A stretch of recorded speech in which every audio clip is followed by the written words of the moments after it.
Hey, what's going on, people? Your boy Mad Mike here, sitting with Kstylzz. All right, Kstylzz in this mug.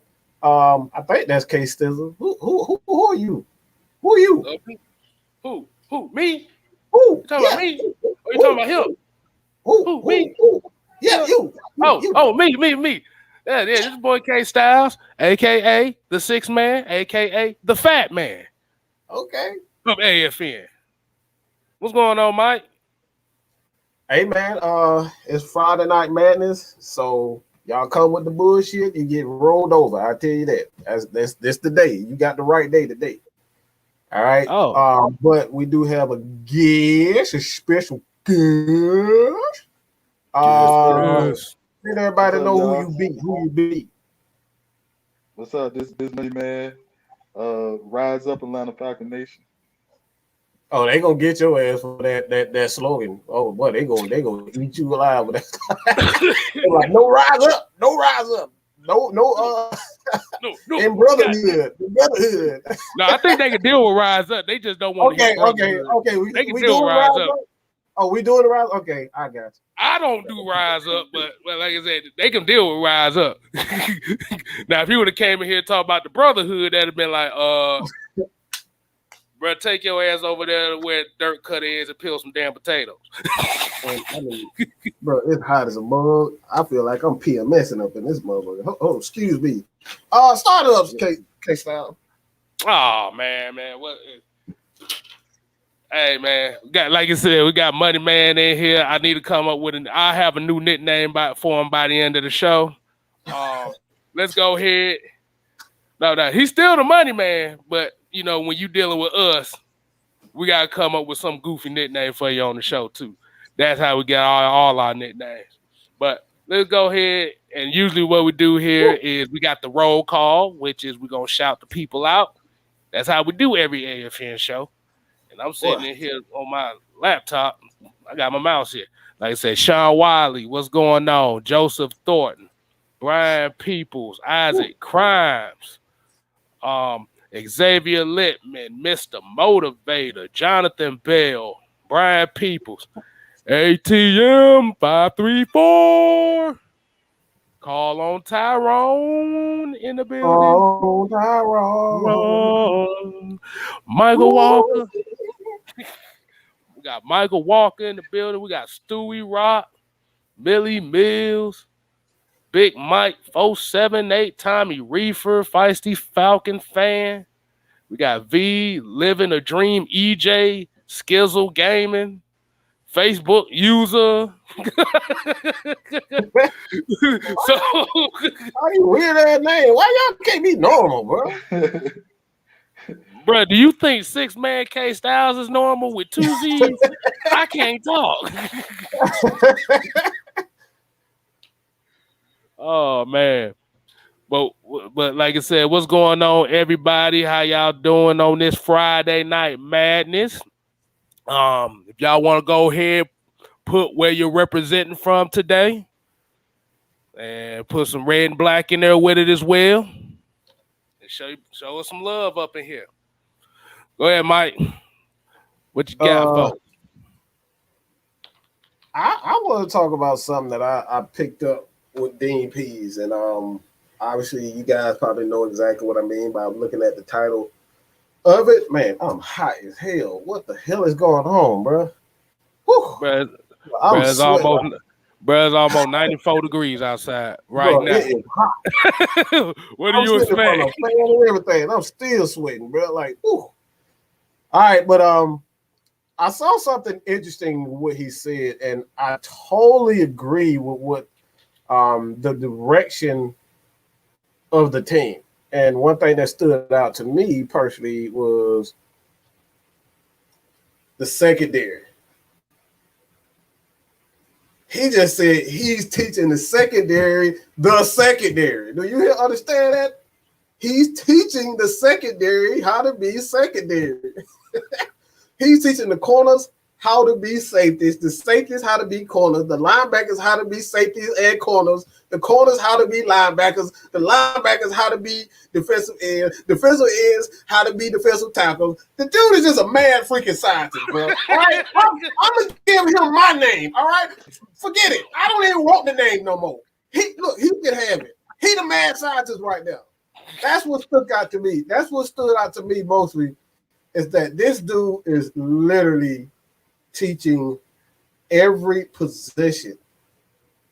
And what he said is that he wanted those guys to understand what safeties are thinking, what corners are thinking, the safeties are thinking, and so on and so on. So, like, what do you guys think about that? I'll go with you, Money Man. Let's start out with you first. Like, what is your thought on Dean Pease teaching teaching the corners how to be safeties and the safeties how to be corners and linebackers how to be corners and then safety? Like, do you think that's something that needs to be bro, I just got a weird picture. My bad. People sending me weird stuff right now. I put my phone down. Yeah, what do you think about him doing that as far as like teaching all the positions? To be honest, I think it's good, but I don't think it's something that needs to be done right now, because now we're taking up more time with the season, 2 weeks away, and we want to get that defensive scheme down pat first before we even can get to that level. But I think it's a great idea, though. Okay. So you're saying you like the idea of it, but you feel as though that it may take a little bit, a lot of time to kind of like actually get this game down? Yeah, I think it's going to take a little time to get the scheme down. And our main focus, the main focus right now is getting the defensive scheme down. With preparing for the season first. So you just want to win right now. Let's cut all the fluff out. You just want to win right now. That's what I'm hearing. Yeah. That's what I'm getting. Yeah, I want to win. I'm ready to win. Well, I'm about to throw a little curveball at you, because that's what we do here. We throw a curveball. You come with a opinion, I'm gonna throw a curveball at you. Don't you think that's exactly what happened to Dan Quinn? He stupefied the defense, where all they had to do was worry about being in thirds. And do you think that being harmful as far as the defense is concerned? Because the reason why I say that is because Dan Quinn is one of those coaches. He likes to have guys that are just athletes. But Dean Pease is the complete opposite. He likes to have guys that's smart. You look at guys like what's the linebacker? Coleman. I think he went to like Harvard or some crazy school like that. You got Fourier, who's intelligent himself. So he got a lot of guys that are very smart. Eric Harris is another guy that's smart. Devon Harmon. These guys are like intelligent. Being that they are intelligent, do you feel as though like that would, I guess, buy them time to find, to kind of pick it up? But it's like that's the whole point of bringing in veterans. You want to like, slowly build a guy like Richie Grant, but like, have a guy like not Richie Grant, but Eric Harris and Deron Harmon and pick it up fast. Like, do you think that'll be something? Is that something that that'll help bypass that? I mean, you got some players that learn and pick up things faster than others. Mm-hmm. Now, don't get me wrong; it's a great idea. It's a great technique to have, and it's going to make our defense look even better, and make even players, their careers will be even better. But at the same time, just like I said, certain players learn and pick up things faster than others, so it's going to take more time for that to develop. Okay. Okay, I see. All right, Kstylzz, what you got on that? Well, first of all, before we get to what I gotta say, the hell equation did you say? Hey, you're trying to put it together. Say corners and safeties, safeties, the corners, the linebackers, the corners and safeties. And I got so excited. Like, look, I'm a scheme person. Like, if you say Mad Mike is one thing, you know what I'm saying? I'm a scheme person. I'm infatuated with scheme. So like for me, what I'm seeing, like even when I'm playing, Madden and whatnot, like I'm always trying to put guys in this place. This guy get hurt, I'm gonna do this with this guy and this with that guy. That's how I think. So when he says that, because he went on to state that I believe it was Tennessee, where he had like 8 guys. We had like 8 different starters at corner because of injury. So that was the main reason why he did it. So he wants everybody to at least have some sort of experience being a corner if need be, because you can't, like we saw it in 2018, where we had like 4 or 5 like our starters on the defensive side of the ball injured. Yeah. So like I think that's the reason why he does it. And like I think that's like honestly, I think that's more the reason. So like he's absolutely right. It's gonna take time for those guys to finally get it. But why prolong it? Start now. So those guys can get used to it now. And like I said, some guys learn faster than others, some are slower than others. And I do believe he should start the veteran players, but like I just believe in being prepared. Like I don't want not to be prepared. That's my biggest thing. Oh, okay. So I after calculating that equation we just heard of DP's crazy ass. Yeah. I think it just more so comes down to learning how to communicate. Everybody communicating as one. That's where I'm getting it from. So it's not so much of trying to get. It's not so much of trying to get players to learn how to play this position and play that position. It's about players looking at that guy and saying, "Okay, I see you. What you see." Yeah, I see what you see, and that's essentially what it's saying. Like it's all into one. Let me simplify for everybody that didn't get that. Yeah. What it is that you want to be in the head of your teammate.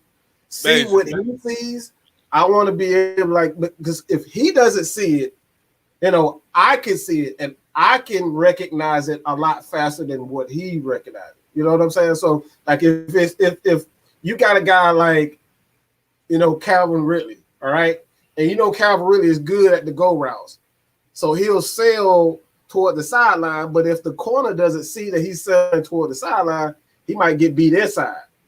So it's like if he doesn't see that, and if he doesn't understand his teammates' weaknesses, he'll be able to help that corner, even in his weaknesses. So that's the mindset of what Dean Pease is doing. He wants the team to understand everybody's assignment. So if they make a mistake and if he's not as good, you can put him in another place where he does understand it. So like it's complicated, but it's not complicated. It's complicated, but it's not complicated. Yeah. And I can kind of see where you're talking about with taking the time part of it and how it can take some time. Because just by the wording of that, it makes it so complicated where it's like thinking like, so because he talking about? Hey, my mind worked like that. That's why I was excited about it. And like everybody like, Mike confusing the hell out of me. I'm like, that's how my mind works. Yeah. I'm a scheme person. But like I said, my mind works just like that too. So I can kind of feel what you're saying. Right. Like I said, So for the people that may be confused in the chat and watching, basically what the Mike and the coaches are saying is the learning of communication within the defense. Right, and that's it. Just Because learn. that's all. Because if your defense knows how to communicate with each other, all they got to do is react. The game is that's how the game gets simplified, is by correct communication, being on the same page. I just leave it like that. But man, I got a question for you. Being that you are, as far as a coach is concerned, like, what is your philosophy when it comes down to, like, all right, this is your defense. Let's just say this is your defense or this is your offense. Like, what is your philosophy? Because we got guys that understand, like, I want to be able to, like, let's just say Chicago.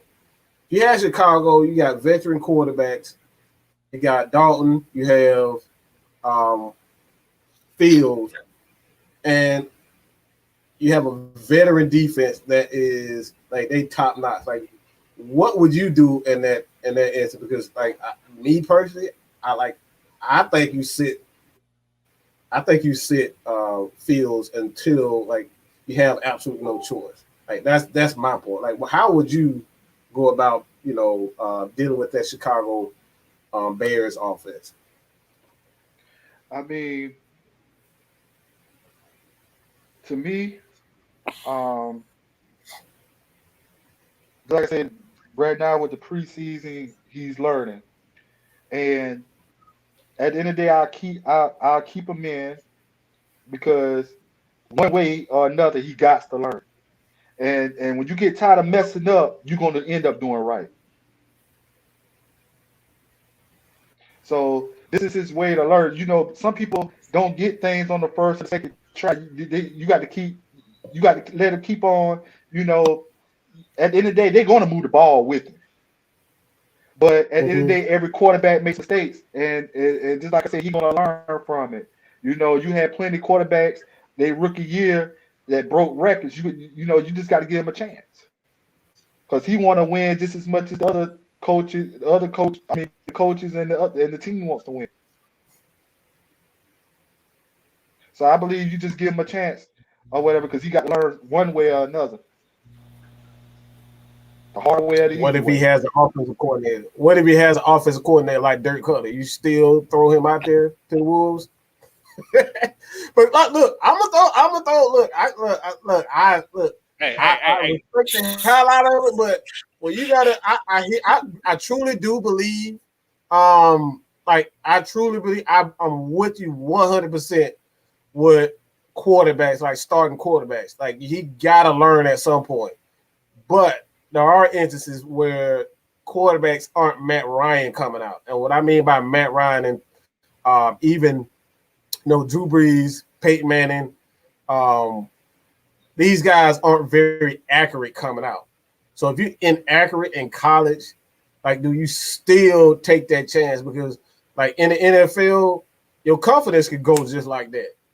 I mean, just like that. We saw RG3 get hurt, and he was never the same. Like, his confidence was shot. So it's like, what plan would you have in place for a guy like I said? What plan you have in place for a guy like Justin Fields? When you go more of a short pass game, a running game, like, what would you do with him? I'll go more of a short pass, because at the end of the day, you can always teach accuracy. You can always teach accuracy. And you have drills to teach accuracy. And I just go in with the run and the short pass, simple little option plays for him or whatever, where he can use his legs a little bit.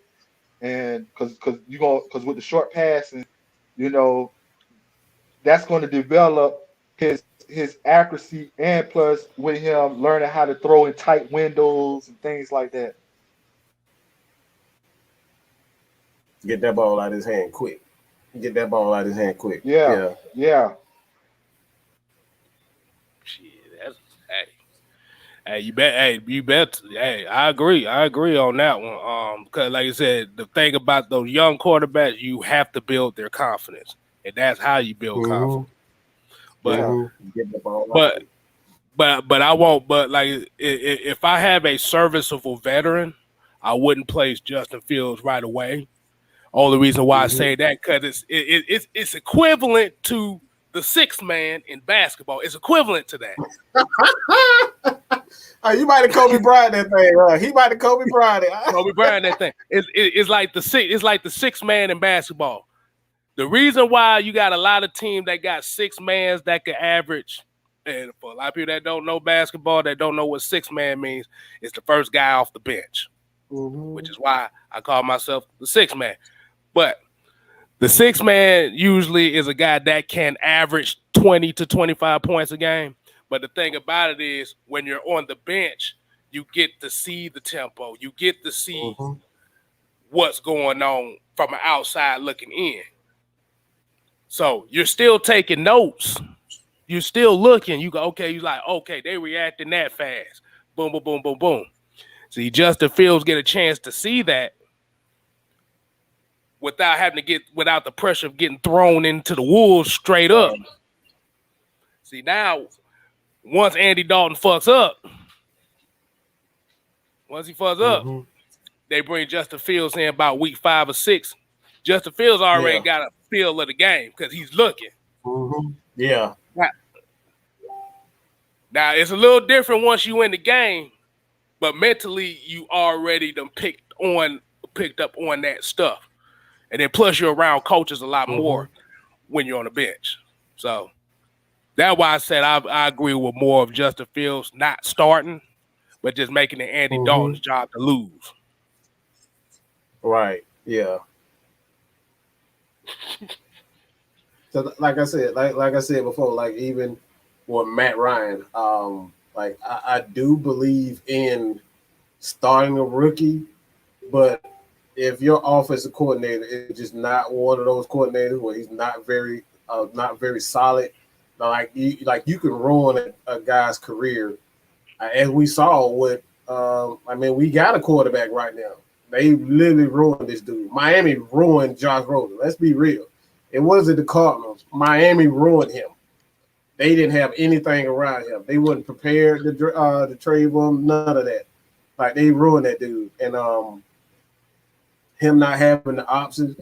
You can even throw what's the other for the Jets? The Jets quarterback, the Panthers Jets. Sam Darnold. Sam Darnold. Like they didn't have any weapons around him. I think they ruined him also. So it's like if you don't have the necessary tools around him, I don't believe you should, play with a quarterback's, career like that. Because like for me, I don't like messing up a guy's confidence before he even gets started or get a fair shot. So like I totally agree with that. I totally agree with you. They'll just throw him in there, dumb the offense down a bit, but just like give slowly, give him, more plays to go by. But my only question would be with that is if you dumb it down, but the people around him but it's not working. That's the other part we're not looking at as well. If you dumb it down and he loses confidence while it dumbed down, how quick it is going to be to get his confidence back up if you got to put more on his plate. Man. It's not going to just Justin Fields, but this is to every rookie quarterback in general. Right. I don't want some of these folks thinking that we picking on Justin Fields because them keyboards like, no, they didn't. They talking about Justin Fields. Hey, I always talking about negative stuff. Yeah, we talking about negative stuff with Justin Fields. Like, bro, I want the man. We going to AFN and riot. That's how they gonna be.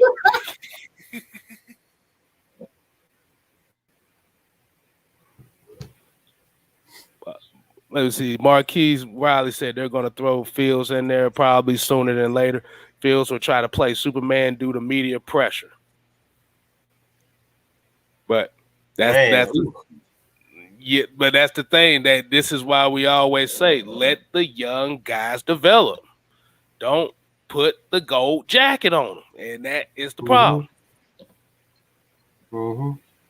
And Xavier Littman said he picked. I took the words out of his mouth the last time. He literally just got in my head on this one. David Carr. Woo, boy. Oh my God. Hey, and see, we going like we really are going in it's not as easy just throwing rookies in there. That's why I say you got to have a running game, you got to have a good coach. Like Matt Ryan had both of those. He had a good play caller and Mike Mularkey. And he had a young running back that was just ready to be the number one, and Michael Turner. I believe he had Uwe Muhaley. I believe it was Muhaley. Who was there? And he had a pretty good tight end also, a receiving core. So it's like he had guys that were ready for him, but my thing is just like, just because I want a guy to get the experience doesn't mean it's necessarily he's ready to jump in there. So I think we can really get what you got for? Or you want to just get into some of these comments right quick while we get to let's get to the comments. Yeah, let's get to the comments. All right. Yeah, like you said, that David Carr situation is kind of like, ooh, yeah. That boy got sacked. Almost about 79 times his rookie season and was never the same again. I don't know how you get sacked that much. Like, bro. y'all thought our offensive line was bad. Bro, if your quarterback gets sacked 76 times in a season, and Joe Burrow was on the pace of getting sacked like that until he tore his knee up. So, yeah, that don't do well for people. Mr. Lee III said the speed of the NFL is cruel in defense. Oh, yeah. Shoot, everybody running 4-4, like 4-4 and 4-3s on defense now, bro. Like, it ain't even just the 4-3s, bro. It's just that everybody knows the angles. That's what it is. Yeah. It's angles. The first game against Philly, you think Jalen Hurts ready? Hell no. He don't need to be playing quarterback. I don't think he's a very good quarterback. I think he's a check down artist. I think he's essentially what Alex Smith is with I don't think he has a very big arm, to be honest. I think he's poised to be a poor man's Kirk Cousins. That's why I think he's going to be. No poor man's Kirk Cousins. Jalen Hurts. I mean, like I said, I ain't going to say he's terrible. That's why I said Kirk Cousins. Kirk Cousins ain't terrible, but he ain't good. He ain't great. You know what I'm saying? Like, he was just put in one of those situations where he should have never got thrown in there away. Yeah. That's really what that came down to. Like, that should have been one of those things where he should have been sitting on the bench for at least a couple years. Because Doug Peterson's supposed to be the quarterback guy. But it was like, nah, you ain't got nobody really learn from, because Doug Peterson really, he a shit talker. He likes to talk shit for the media.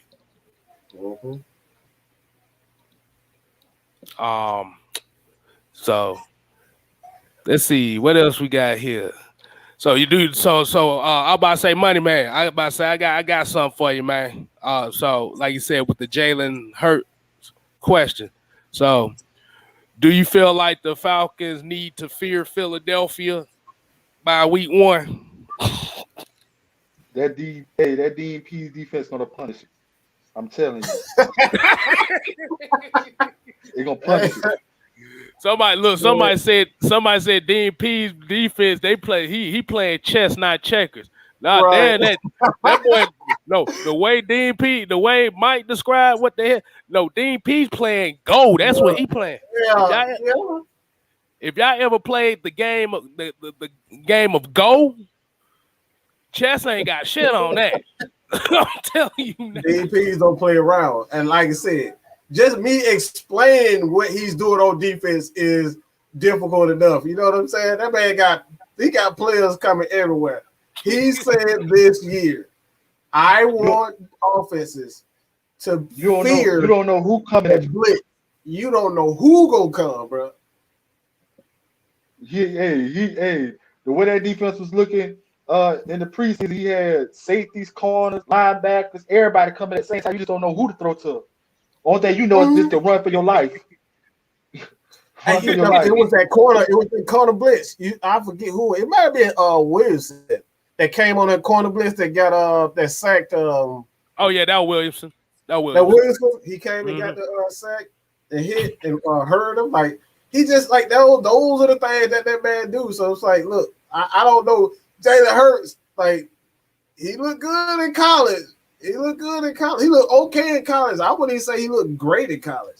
I think he was just like surrounded by a lot of great players. I think that's if he's going to succeed in the NFL, you got to surround him with great players. You can't have no screw-ups around him. Like I don't think he's that type of quarterback. You got to have athletes around him. You got to have great players. Because like I like Baker Mayfield. I think Baker Mayfield is a quality quarterback, but he's not going to win games for you. Like I don't think he's going to win games for you.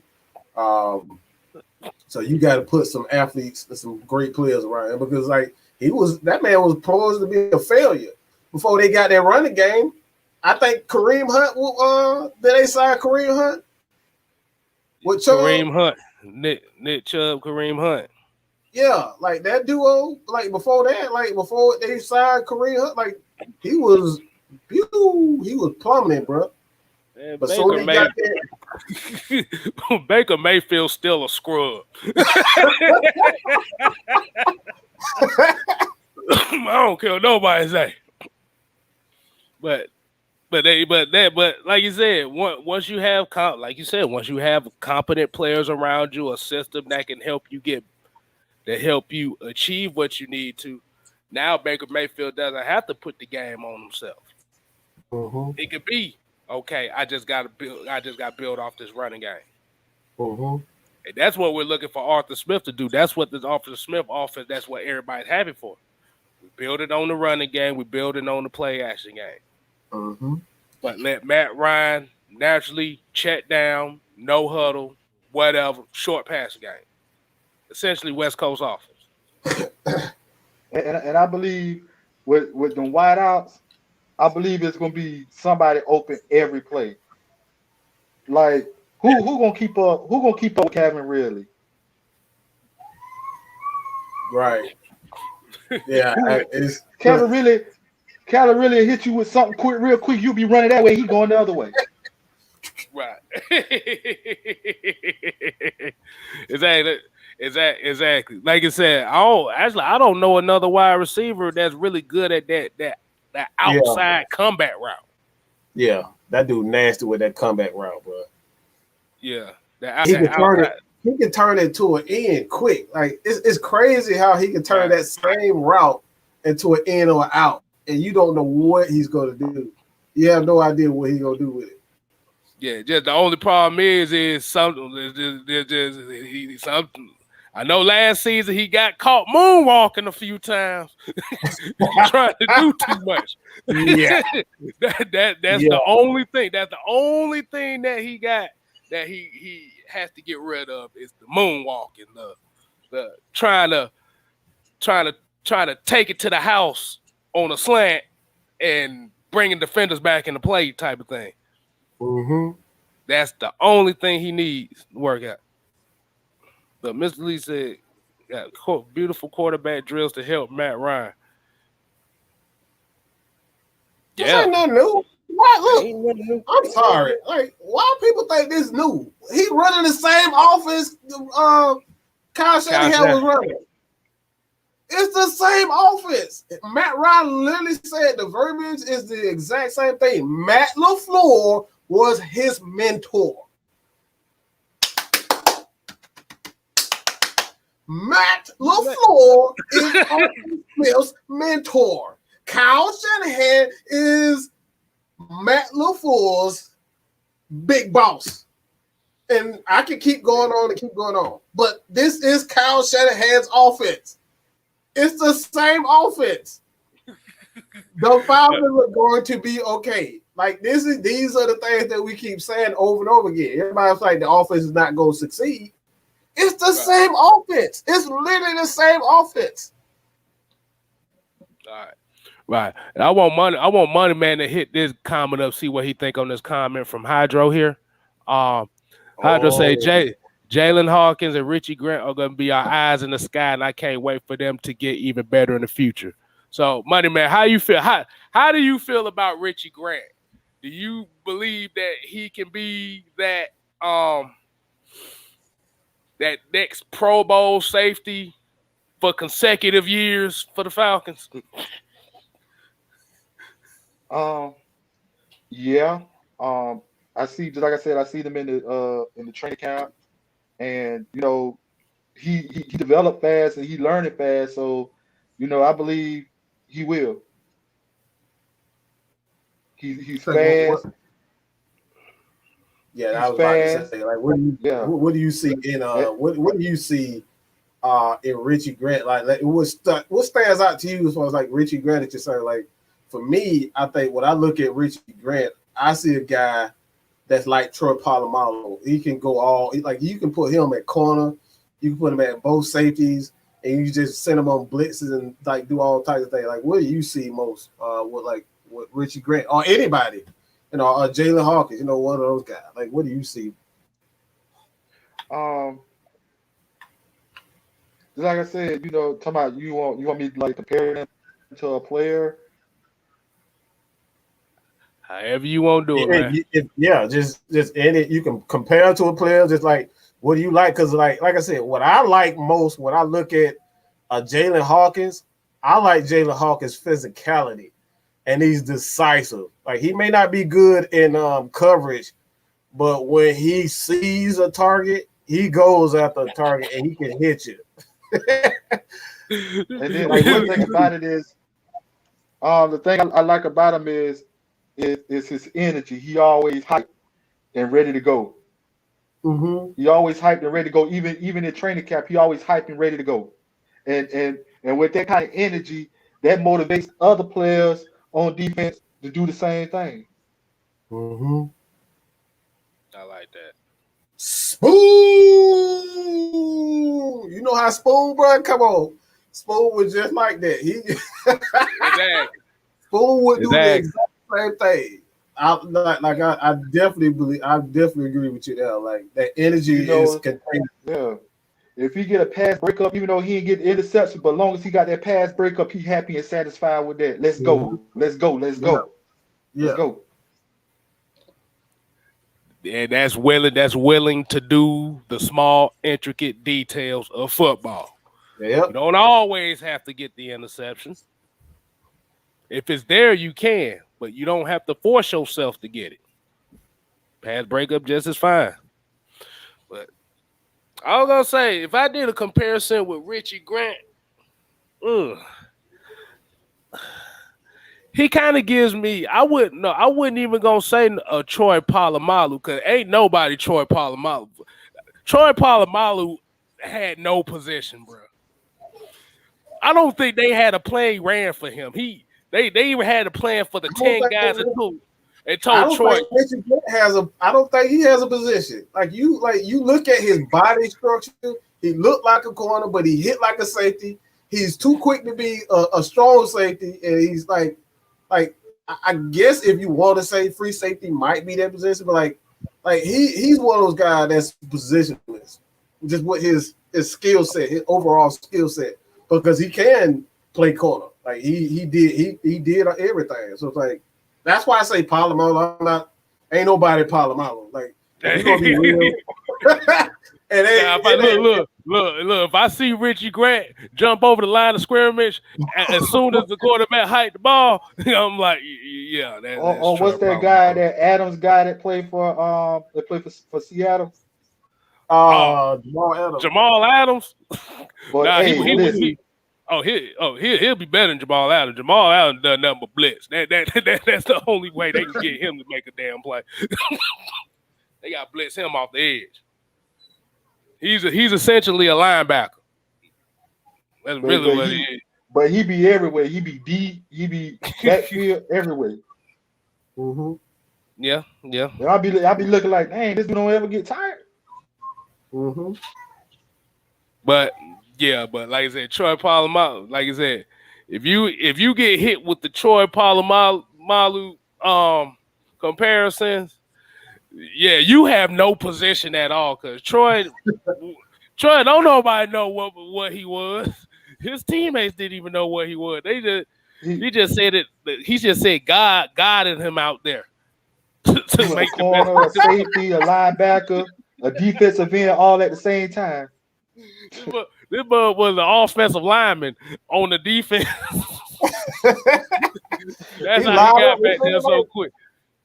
The way he be hitting quarterbacks, he used to, like, he'll be in before they even get out or they break. He already done hit the quarterback. Like Polamalu was one of them type of players. He was in the backfield before they even really said height. Exactly. I want to hit this comment right quick. Rodney Brown here said, I think the Falcons aren't showing their true offense or defense yet. They're waiting for the season to surprise. Yes. You don't want to throw all your tricks in meaningless games. You don't want to throw all them tricks out. You want, like I said, you because if you notice how the game was called against Miami, everything was so bare bones. It was like, okay, just go out there, line up, do whatever. I want to see the player, not the scheme. That's what Miami was. And then the Tennessee was with that defense was, all right, Miami came out with their first team offense. And you see how second and third string defense still held them, the 14 points to halftime? Yep. Yeah. Because, like I said, when Miami playing their first stringers that long like they did, essentially you're giving away a piece of your game plan for the season. That's why Atlanta didn't play their first stringers that game. Because it was the coaches challenging the second and third stringers. Like, okay, you see they playing their first stringers. What y'all gonna do about it? Exactly. And that was very smart of Smith. That was very smart of him. Now these type of games that develops your defense and evaluates your defense. See who you got and see who about it and see who's scared, who not right here. Yeah. And in that game showed you why Jalen Hawkins got cut. That one run did it for him. That one run did it for him. I'm gonna tell you, you're gonna be starting now.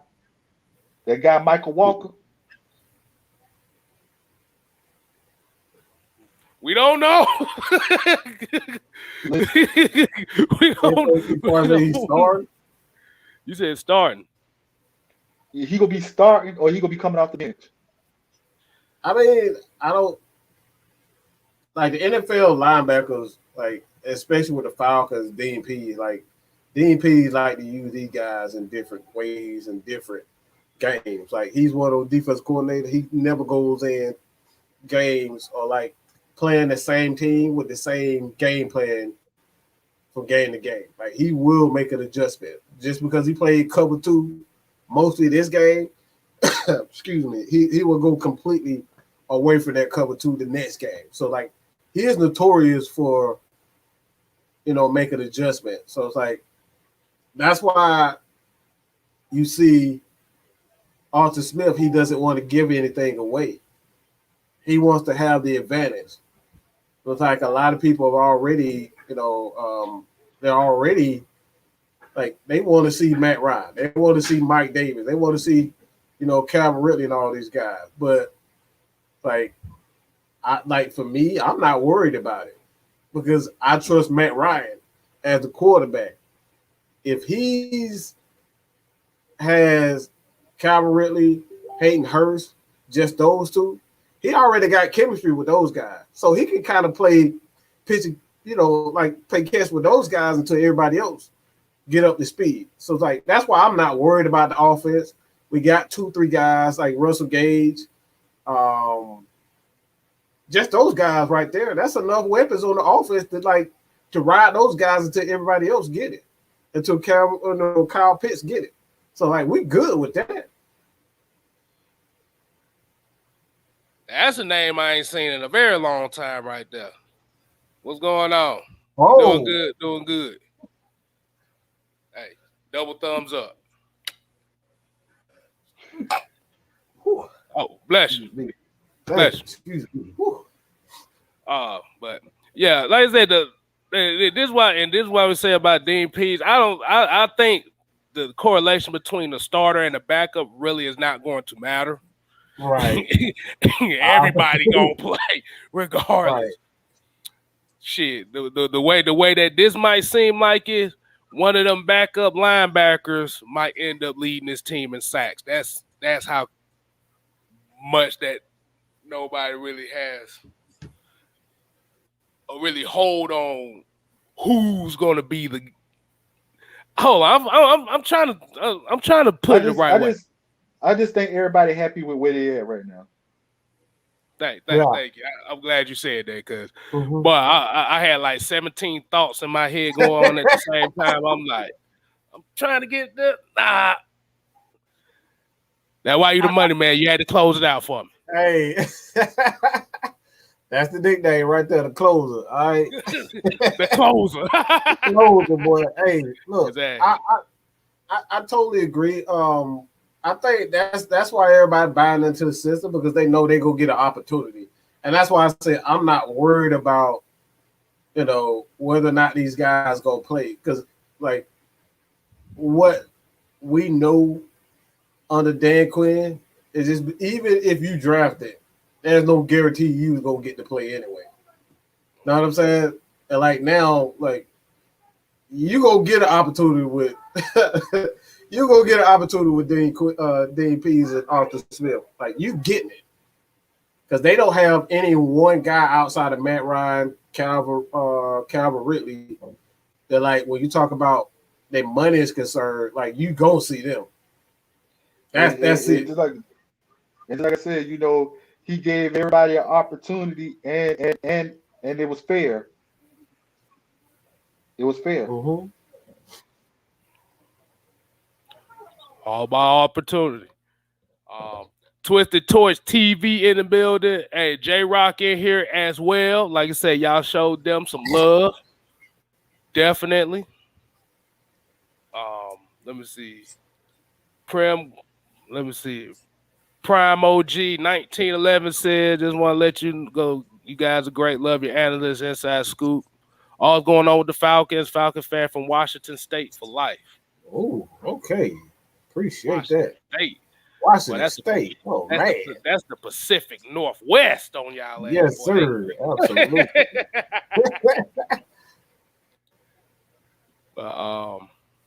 Let's see what else everybody else saying. Alice Edwards, AFL writer here. Y'all show him some love too.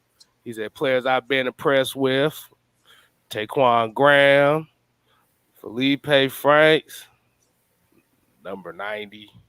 Who's the number 90 rookie? Number 90. Marlon Davis. No, is it Marlon Davis? Yeah, Marlon Davis. Marlon, yeah. Ain't no rookie number 90. I'm tripping right now. He said Marlon and Avery Williamson. Oh no, he talking about Ayo. That's number 92. Ayo, man. Yeah, Ayo. I'm like, I thought Marlon was number 90. I'm like, wait, what? Yeah, I'm tripping, boy. Yeah, he just said number 90. I'm about to say Marlon Davidson is number 92, not number 90. I'm like, okay. Oh man. Hodgley, get your ass on over there, bro. You want to talk about I'm copping the Zach Wilson look. No, if I had the Zach Wilson look, I'd be uncomfortable around these brothers. If I had the Zach Wilson look. Like, Mama, you didn't tell me there was going to be black people at the draft. Yeah, that half a mile with the eyes looking toward the side. Like, nah, that's the Zach Wilson look right there. Zach Wilson was at draft, and he was like, Mama, there's a lot of black people in here throwing up hand signals that I know nothing He was so uncomfortable with that picture, bro. Like, I was like, dude, I know you ain't got people around you. Hell nah. Well, you be saying other words in your household. That's why you look like that, boy. Look like, boy, if I say you saw what happened when Mason Rudolph tried there, Myles Garrett. He don't want that problem. No. That motherfucker almost went to jail for assault and battery. Hit that motherfucker with that helmet.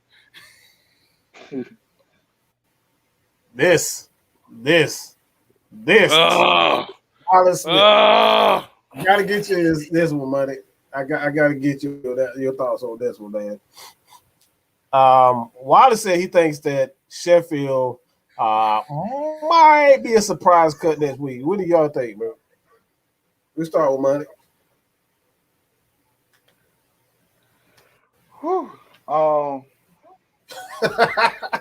Yeah, that's a tough one. I ain't gonna lie. That's a tough one. I can kind of see it happening, but I don't want to. I just can't see. That's a tough one there.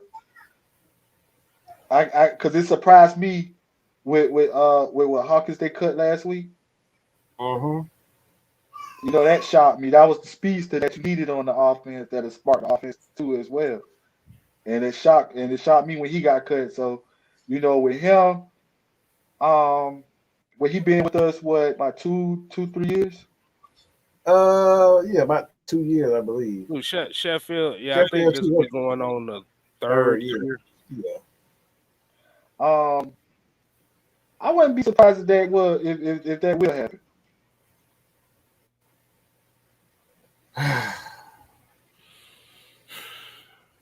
Because you still got AJ Terrell, you still got you still got Dell. I believe I don't believe he'll get cut, but I believe he'll probably make practice squad. Yeah. You want me to go ahead and go next, Mike? Because you look like you got a lot to say.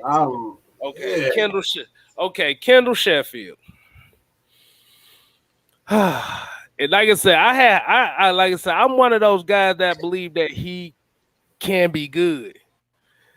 The problem is availability, bro. That's what they're gonna look at. Is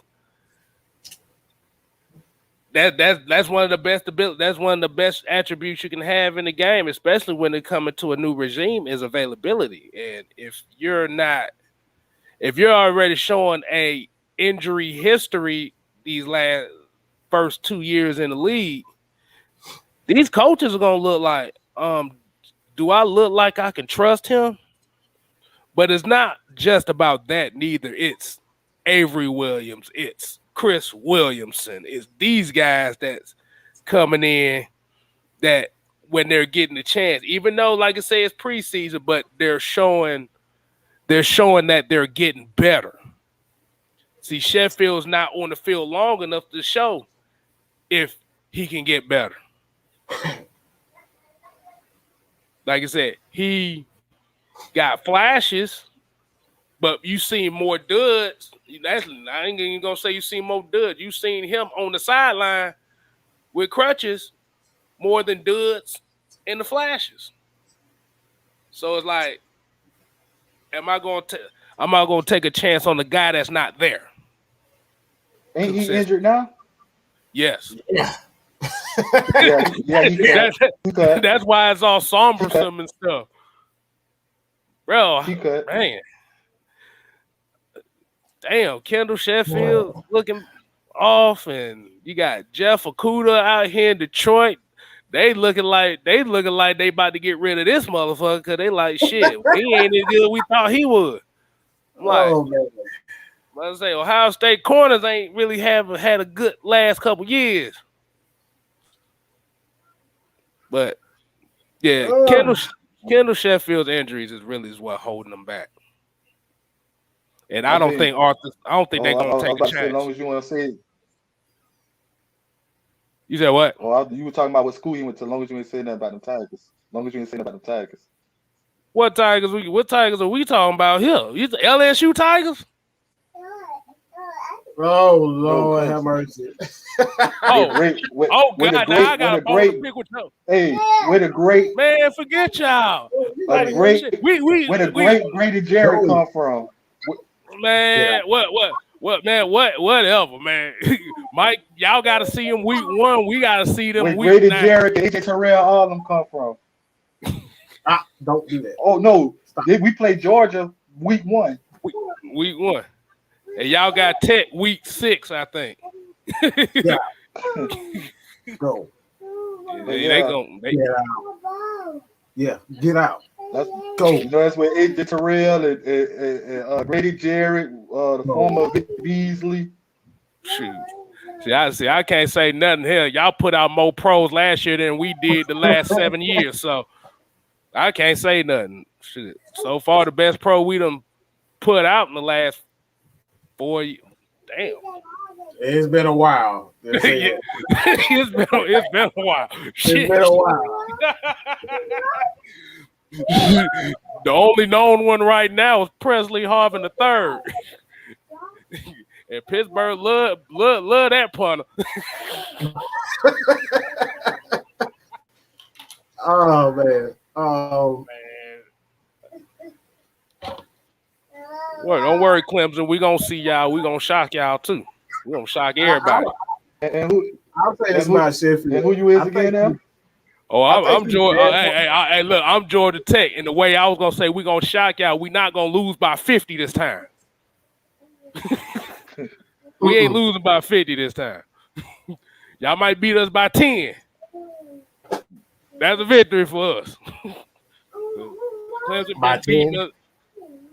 Clemson been beating us by 50 for the last 3-4 years in a row. So they don't need that. That's what we do to everybody. We used to that. Whoa. So is that beating Georgia by 25? That what you saying? You say you beating Georgia by 25 down there, Money Man? It'll be about 25, 26. Yeah. Wait, who? What? Wait, do you even know the name of your quarterback? What quarterback? You ain't beating Kirby defense with that quarterback. Yeah, DJ. Who? Yeah, DJ Ungly. DJ. See, Ungly. you already stuttering. You don't even believe in him. You stuttering already. You don't believe in him. You ain't beating Kirby. I'm sorry. I don't even like Kirby like that, but you ain't beating no Kirby defense. You ain't putting up 30 on Kirby defense. You got to be a special quarterback to put up 20 points on his defense. Look, boy, if you see me next Saturday. You see me next Saturday. Oh, like I said, who is the starting running back? Do you know the starting running back? Because I sure don't. I don't. Talking about for Clemson? Yes. He a sophomore. I can't call his name right now, but he's a sophomore. You like I said, you're not running. That's one thing you're not doing. You're not running on Georgia and Alabama. Like that's one thing you could call it quits right there. You're not running on them like that. So it's like that's why I say you got to have a quarterback and you got to have a wide receiver core. You got to have a wide receiver core because like Kirby like to run a lot of zones around wide receivers. So your quarterback got to be on point if you're gonna beat Georgia with that.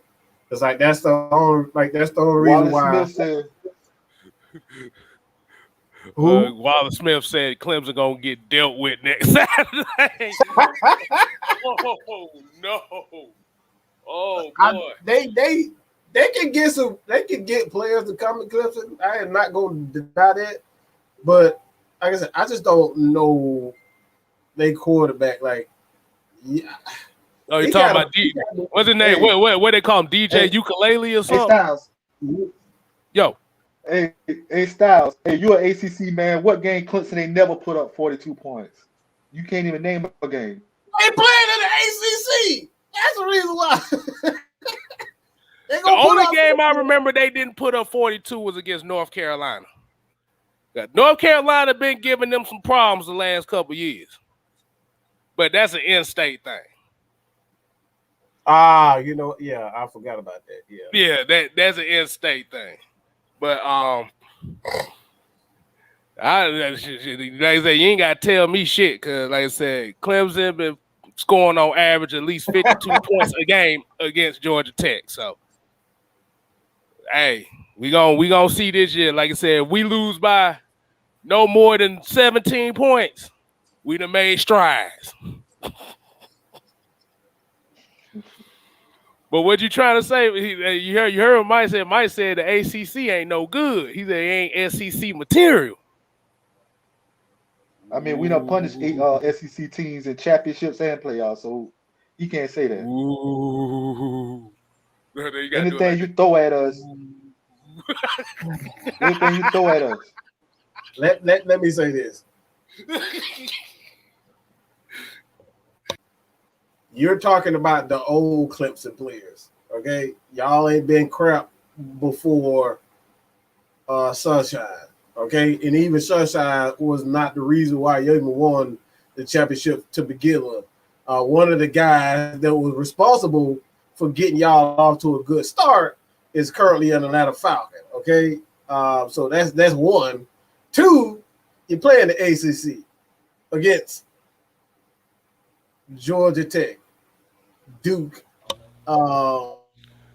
like Kentucky, like that's as much as I like. As much as I like, but listen, Mike, you can't. I mean, you can't help what conference they in. You can't help who they play. Of course, you can. That's something that even administration can't even help. Hey, I'm about to say we gotta say the college football talk for next Friday Night Madness. We're gonna save that for the next Friday night before the start of that game, because this right here is gonna be interesting.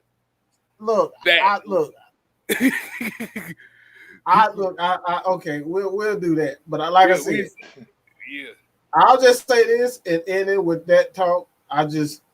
Clemson ain't really playing nobody. Like, I'm just gonna be honest. They sail through the ACC and then they beat. I mean, like, even when we talk about Alabama, like, I don't think that was the best Alabama squad when they won that team. Like when they won the national championship. Very good team, but I don't think that was I don't think that was the best. I don't think that was the best Alabama team. And I know it wasn't. I'm gonna say this. I'll say this. We would have beat Clemson. If Georgia didn't have that damn bastard at quarterback, we would have beat Clemson. I'll just say that. We'd have had that little damn Jake Fromm. Yeah, we would have beat. But that's a whole nother question. That's a whole other yeah. Hey, I'm about to say let's say that for next week, because that really will college football start. Like, ooh, boy. Yeah. I want to hit this comment right here, man. He said Coach P's have our defense ranked no lower than 15th in his first season. We don't give a damn where they rank. They don't need to be the worst defense of the last 3 years. But the thing about it too is they didn't get turnovers and they didn't get sacks. Hey, he said one thing interesting too. This is another thing that Penny said that was interesting. Oh, have mercy. This little dude here. Will you grab him? Jesus Christ. I got my nephew barging in like no. Good gracious. Your nephew said he want to be part of Friday Night Madness. Like, hey, I hear you talking over there. He just took over the show. But I forgot what the hell I was gonna say. You said something about what Dean Pease also said. He said the number one sack, and I think this is something to keep in mind. Also, a lot of people worried about sacks. He said the team who led the league in sacks also had the number 31 or 32 ranked defense. So sacks don't mean everything. Yeah, because when you think 31st or 32nd, yeah, it's about the yardage too. It's more so about the yardage. But like I said, you have to look at the points given up. You got to look at the sacks and the turnovers. Because so they were getting a lot of sacks, but they weren't getting a lot of turnovers and meaningful stops. Right, exactly. That's all that comes down to. I want them turnovers. Mm-hmm. We need them turnovers. Exactly. Let's see. I don't know, Rodney Brown, he said, I'm so glad we didn't draft him. I don't know who he talking about. I hope he wasn't talking about Jake Fromm. Oh, Lord have mercy. If that would have been the case, boy, all of North Georgia would have been. I wouldn't quit being a Falcons fan. I promise you. I wouldn't quit being a Falcons fan. No, you wouldn't. No, you I promise you. Yeah, I was. Yes, look, I'm not watching that shit. Hey, listen, I seen too much of that at Georgia. I do. Listen, when they were talking about, when they were talking about bringing Matt Shaw back, I said the same thing. Why? Why? I guess I never personally too much care for him. Look, I don't care about Michael Vick like that, but I knew he had a purpose. He had a purpose. He could run like hell. Okay, hey, I'll just say that. I think last time when you was talking about this, I said when you was talking about who they should bring back, I said I'd be glad to bring back when you were talking about bringing like RG3 or something like that. I said, well, hey, you can bring back Michael Vick for all I care. No, I'm good on that one. I did. Then you got Deshaun Watson. He won't out of Houston. Can't afford him. You're literally going to mortgage up your next 4 years if you get him, especially after he just got paid. That was going to be a tough one to pull off there. And then if you're talking about bringing back Michael Vick, it depends on what time frame as far as you was talking about bringing back Michael Vick. Because if you was talking about bringing back Michael Vick around 2009, 2010, well, if you'd have brought back Michael Vick regardless, the only issue is already the Michael Vick topic already created the divisiveness within this fan base in general. You bring back Michael Vick, it's gonna be a whole bunch of gang wars out here. You're gonna have the Michael Vick clan versus the Matt Ryan clan, and the city of Atlanta getting burnt to the ground. Oh my God! That's the only thing I say on that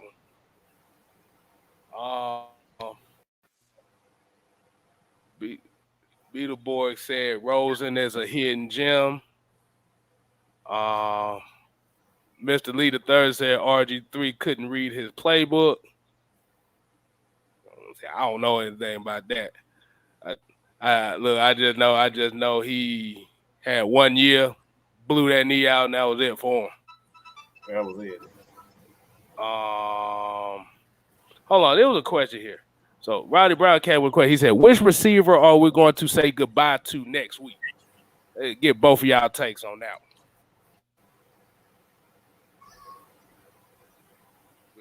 Let whoever want to go ahead and start. Oh, Money I'm man, going. money man. This one's on you, man. So which receiver are we gonna say goodbye to next week?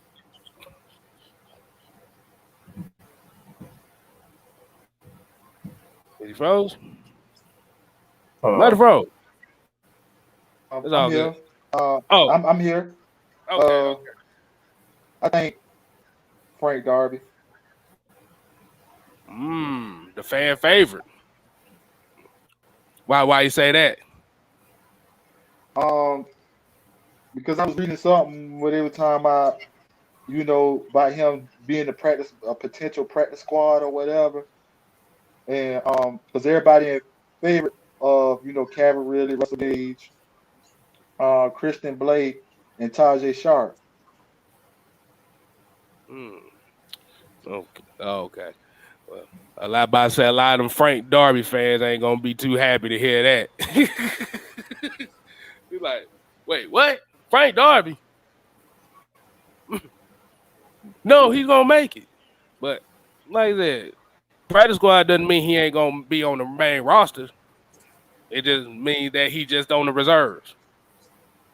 And the futures contract. A lot of guys who are those are future contracts, and there's the practice squad. The practice squads are those are the guys who are eligible to come back during the season. So it's like guys that you cut, you can immediately put them on a futures contract. It was a tight end. I forget the tight end name, but it might have been Jaden Graham, who's that they put on a futures contract. So like they come back the next year, they guarantee to have a spot in training camp, so they can come in. So there's futures contract. There's the practice squad. So it's like even if Frank Darby is cut, he still has a bit. He still may have the opportunity to come back. That's kind of how Christian Blake has been still with this squad for some time. I think he spent like 1 or 2 years on a futures contract, and then he came back to he was a practice squad player. So he's been here for like 2-3 years, maybe 4 years, Christian Blake. But as far as a player who's cut or destined for a practice squad,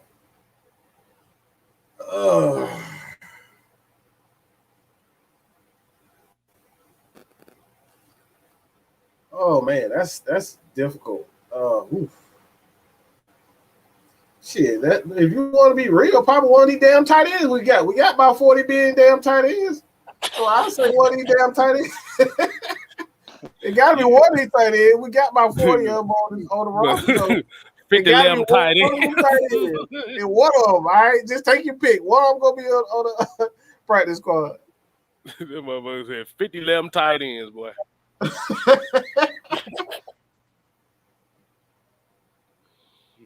You ain't got a specific one to cut. They just say just cut most of them. Just one of them. That's it. Just one of them. Just get one of them. We just need 3 of them. We just need 4. Nah, Rowan is not making this team because of Avery Williams. Avery Williams is more valuable than Rowan at this point because he can give you some DB play as well as return. So I don't think Rowan gonna be on the team, to be honest. No, I like Rowan, but I just don't think he's gonna be that guy. Unless the special teams coach knows something I don't know. I don't think so. Yeah, I can't. Because they're gonna have Avery Williams, and 9 times out of 10, it's gonna be Cordell Patterson. Yeah. Yeah. All Rollins probably gonna do. He the one. I think Cordell Patterson got the longest kickoff return. I think Cordell Patterson got the longest kickoff return in history. Yeah, I think he does. Yeah, I think he broke that. What was it, 2015? He broke that. 1908. No. It was 100. It was like 100. It was like 103 or something like that. Yeah, it was like 109. Yeah, you're right. It was like 109. Yeah. And 109 and like 3 inches or something like that. It was like they said it was like 3. He was like 3. He broke the record from like 3 inches. I like, damn. Yeah, because you can't go no more than 109 yards. Mm-hmm. So here'll be my question for y'all. So what do y'all expect out of the starters if they do play the starters this Sunday against Cleveland? What do you expect to see? I'm gonna let Mike. You want to go ahead and kick it off, or you want the money man to kick it off? Let the closer catch. Go ahead, because I got. This was we done seen what the third string look like. Like, I'm gonna get the defense first. We done seen the third and the second string. Get the stops and the break up passes and all this. In the preseason, I want to see the first team defense communicate. And I want to see them touch up the little mistakes that the second and third string make and sharpen it up. I want to see it. With the offense, I want to see with the offensive line how they're gonna hold up. I want to see how Matt Ryan fired the ball faster than fire the ball a little faster. I want to see with the preseason how he's been working on his legs. I want to see him move out the pocket and be available to make great passes. I want to see better. I believe I want to see better catches from receivers. I want to see more space created by receivers for open passes and safe passes. Because a quarterback can also kill a wide receiver with dangerous passes. Even though we ain't never had that kind of mistake out of Matt Ryan, but I just want to see it. I want to see how the run game gonna look.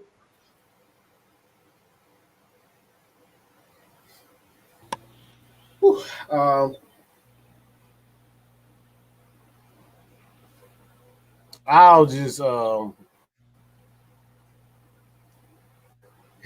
just do this.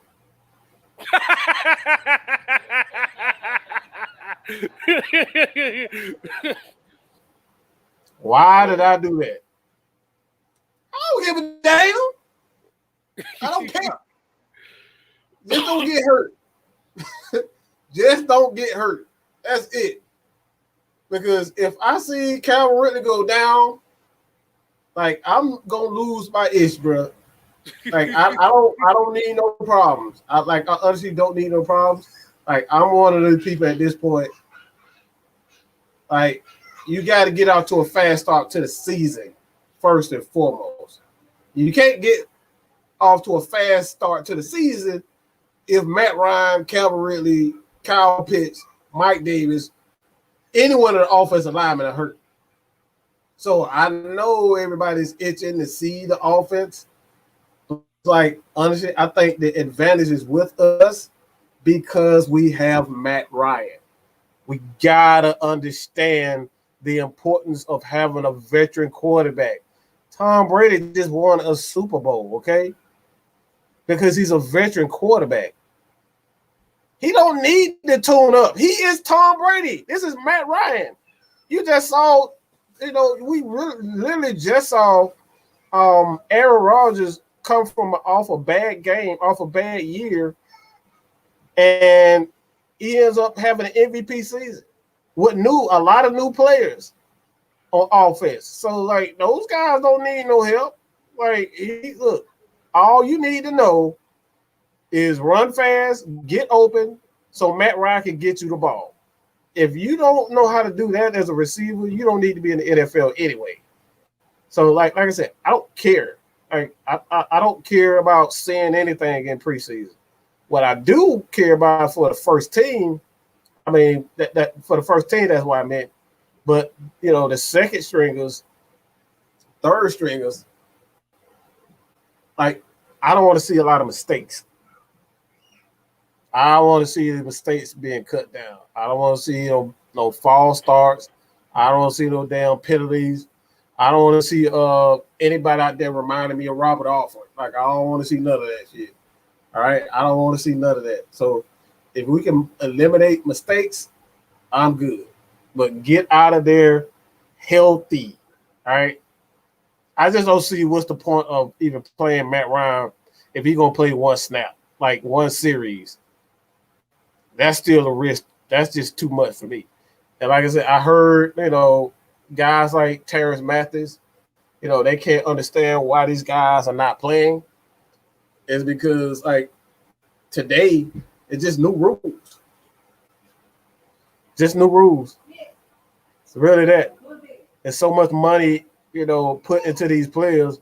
You put $100 million in quarterbacks and $100 million in wide receivers. It's like we ain't gonna be able to get if Calvin Ridley go down. We gotta invest in another damn wide receiver. We ain't got no money as it is.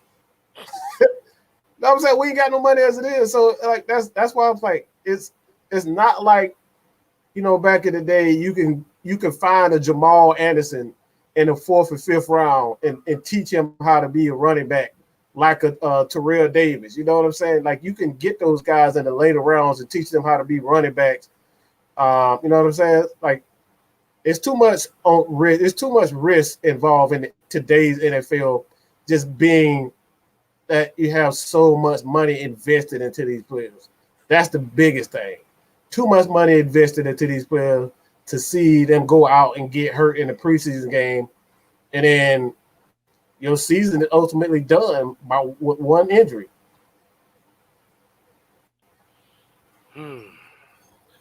You said the one thing I was gonna say.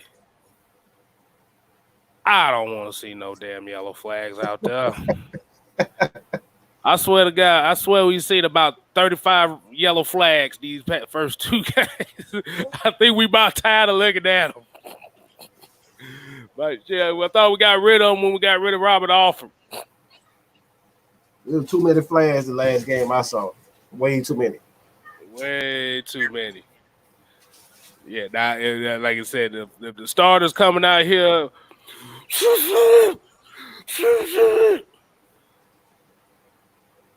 I'll be mad at hell. But like I said, just don't get hurt. Like I said, let the starters complete a couple passes. Let Matt Ryan complete a couple passes if you need him to. Boom, boom. Oh, chemistry, boom. Boom, boom, boom. But okay, that's it. Mm-hmm. You can do 1 or 2 series. That's all you really need from him.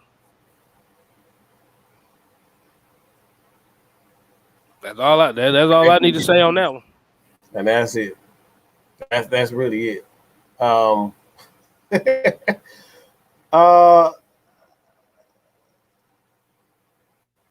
Let me do this one more thing, and I don't even really want to do it, but look. Oh Lord. What happened? Oh gosh. Did you really just put that up? I ain't put nothing That's up. the one I was gonna touch bases on. Oh, if Kyle Pitts works out with Hayden Hurst and gets even 5 pounds of added muscle, that can help our run blocking. What you want to touch on that? What you got on that one? I think with the weight and with the weight he has now, I think it's fine because you're gonna need him for speed to get open for open passes. Because the more weight you have, it kind of slows you down with your speed. So he perfect with where he at right now because we need that speed.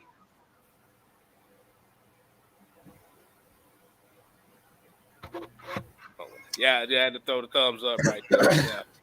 Yeah. 5 pounds don't sound like a lot, but when you running like that, there's a big difference. Mm-hmm. Then you got them pounds that you carrying, that you weigh, and plus the equipment. Right. And don't talk to me about pound. Not too much of it. So I know. Right. Like Everybody got back here laughing like, yes, I'm fat, motherfucker. Goddamn. I'm the fat. That's why I'm not. Y'all know that song, the Scat Man. I'm the Scat Man. That's gonna be the AFN remix. I'm the Fat Man.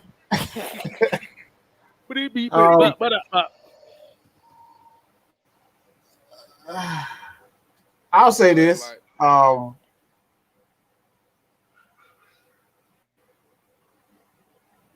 Again, that's why you got other players to do that. I don't need Hayden Hurst blocking.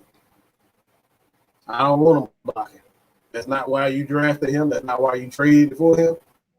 I don't give a damn if he out there blocking. If he blocking most of the time, you wasted him. That's why he got Lee Smith. That's why he got another 3-4 other tight ends. Let their ass block, okay? Let their ass block. Flex, you can flex Kyle Pitts out as a wide receiver. Put Hayden Hurst in with 2 other tight ends, 2 other blocking tight ends, and let them block. But I don't give a damn about no Hayden Hurst blocking. Like, y'all tripping if y'all worried about him blocking. Like that, you wasting his talent if you out here. Like, who the hell gonna have Tony Gonzalez blocking most of the time? Just like, let's think about that. I don't get. Look, that's crazy, bro. Would you stop? Would y'all shut? This is the definition of Friday Night Madness, y'all. Hey. See, he won't be in there. Will it be an issue if I got the juice up so I can turn? I'm still here, but I'm gonna let my camera off for a little while. Oh yeah, you good, man. You good. But yeah, I don't need Kyle Pitts. Goddamn, Kyle Pitts is here to receive passes. Hayden Hurst receive passes. Yeah, my bad. My nephew just. Oh my god. They want to be Miss. They want to be Maggie T Jr. All right, he want to be Maggie T Jr. today. That's what he trying to do. Yeah, they just want to let us be great. They always got to hijack the show. That's yeah. That's why little one knocked out right now. Yeah, I can't have that. But what topic you was about to pull up that we was supposed to talk about? Let's get into it real fast. I don't know if you guys saw that dumb freaking whatever the heck it was. Like, I don't even know what it was, but it was just like I'm gonna just say this. They said, Matt Ryan. They wanted to trade Matt Ryan for Drew Lock and 2 first-round picks. Like really? What we gonna do with some Drew Lock? He can't even play for. He can't even start for Denver. He can't start for Denver. What the hell we gonna do with him? You think Calvin really won't go? Like, he gonna request a trade if y'all do that? Okay, that's what if I'm Calvin really, I'm requesting a trade. You get rid of Matt Ryan for some Drew Lock? Yeah, I'm gone. So it's like, that's just crazy to even at this point. I just think it's just a joke. It really is just a joke. A lot of these people, whenever they need ratings, they always throw Matt Ryan name in now just to get some ratings and to get people talking. Because they know idiotic Falcons fans, they gonna jump all over. They gonna jump all over it. They really are just trained. They pretty much just trained our fan base. Talk about trading Matt Ryan and you'll get ratings immediately. So that's why I think a lot of them even come up with these stupid trade scenarios. So like, can they even afford Matt Ryan for one? Because like Von Miller up here making $30 million a damn, and he ain't even Von Miller no more. You know what I'm saying? So like, can they even afford it? So it's like I said, man, it's crazy. It's just crazy. I'll just say that. See, but the issue is if you do the trade like that, And I'm just looking. I'm trying to get the ideology behind the whole purpose of this. So if this is true, I mean, Denver ain't got no faith in Teddy Bridgewater neither. Right. So what the fuck have you think you've been doing for the last couple of years if you got a quarterback you trying to get rid of and another quarterback you got no confidence in? I mean, that's, and then like you said, and that is a ironic thing that would happen with a team that at one point in time had a quarterback who everybody thought sucked because he didn't win until year 14. Yep. Doesn't that sound very, very familiar? That could potentially be familiar. Crazy. Everybody trying to ship Matt Ryan off except for the Falcons. That's crazy. Everybody trying to ship him off. So that asks the question: is everybody trying to really ship him off to Denver? Is they don't have a problem with him? They have the fact that they have a problem with him playing in Atlanta. Yep, that's what it really sounds like. That's exactly what that's what it is. That's exactly what it is. It's they just want to get Matt Ryan far away from that. But at the same time, they got to realize that he wasn't never the issue. The offense always could score points. It was the defense. We ain't never had no problem scoring. It's just the defense. It seems like they breaks down after the second quarter. It just breaks apart. They come out hot in the beginning, and after halftime, I don't know what Quinn told them in the locker room, but it seems like it just breaks down. I know what Quinn told him in the locker room. Hey guys, good job first half. Let's go to cover 3. Second half. Right. And then you got the fans in the stand. You got the fans in the stand. They just looking like Dan Quinn end up looking like this. You end up looking like that. Hey, I'm telling you, the cover 3 will work, guys. You just got to believe we're a brotherhood. Oh no! This just look like Thomas Dimitri, I know a little bit too now, but that's the main problem we had. It's like they got a game plan that works in the first half. Second half, they revert back to what they trying to establish in the first place. That wasn't working, and that's been the problem with the defense at that. Cause I don't know if y'all remember the one episode I told y'all about. I had somebody actually confront me about the whole Matt Ryan situation in the draft. If y'all don't know, I'm gonna refresh y'all memories when I said this. I literally had a dude tell me that the offense was not the issue with the Atlanta Falcons, but Matt Ryan was the issue for the Atlanta Falcons. Oh yeah, like. Yeah. Wait.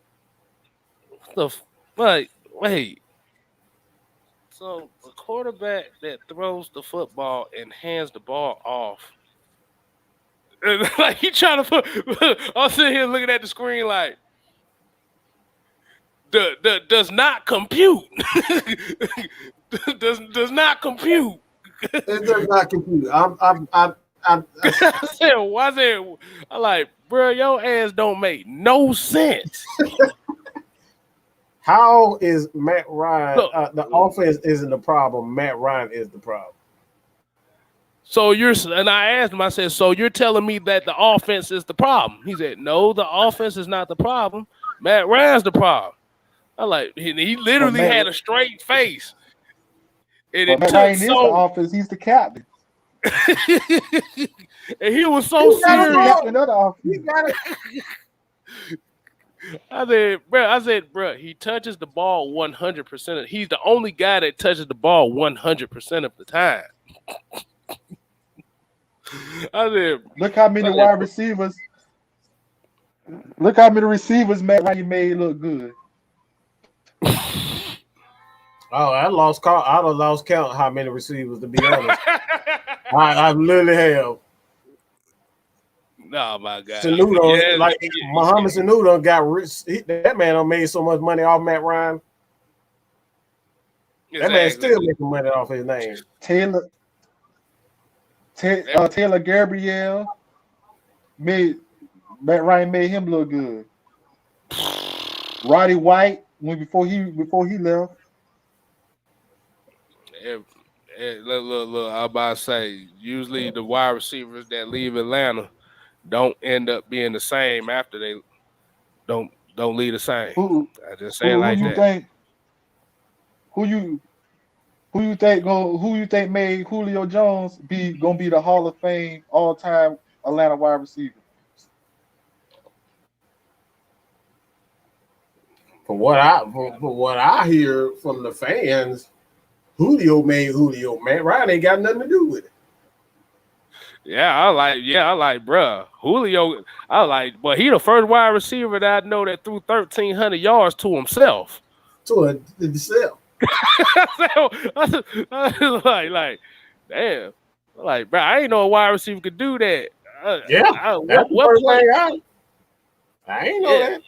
So I'm gonna ask the people in the chat. Did y'all know wide receivers can actually throw passes to themselves? Right. Because we got certain folks in the sector that keep saying that Julio made himself. That player throw him up, bust him up to himself. Throw the ball up. Exactly. And tackle himself. That's what he doing. Exactly. You know, now during that era, I believe Atlanta wasted a lot of money on Justin Hardy.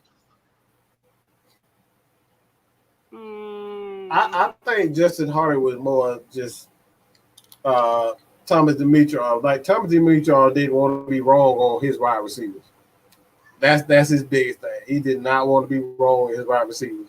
So he developed a system where it was wide receiver friendly and wide receiver will always get numbers, i.e., especially the biggest tight end of them all, Austin Hooper.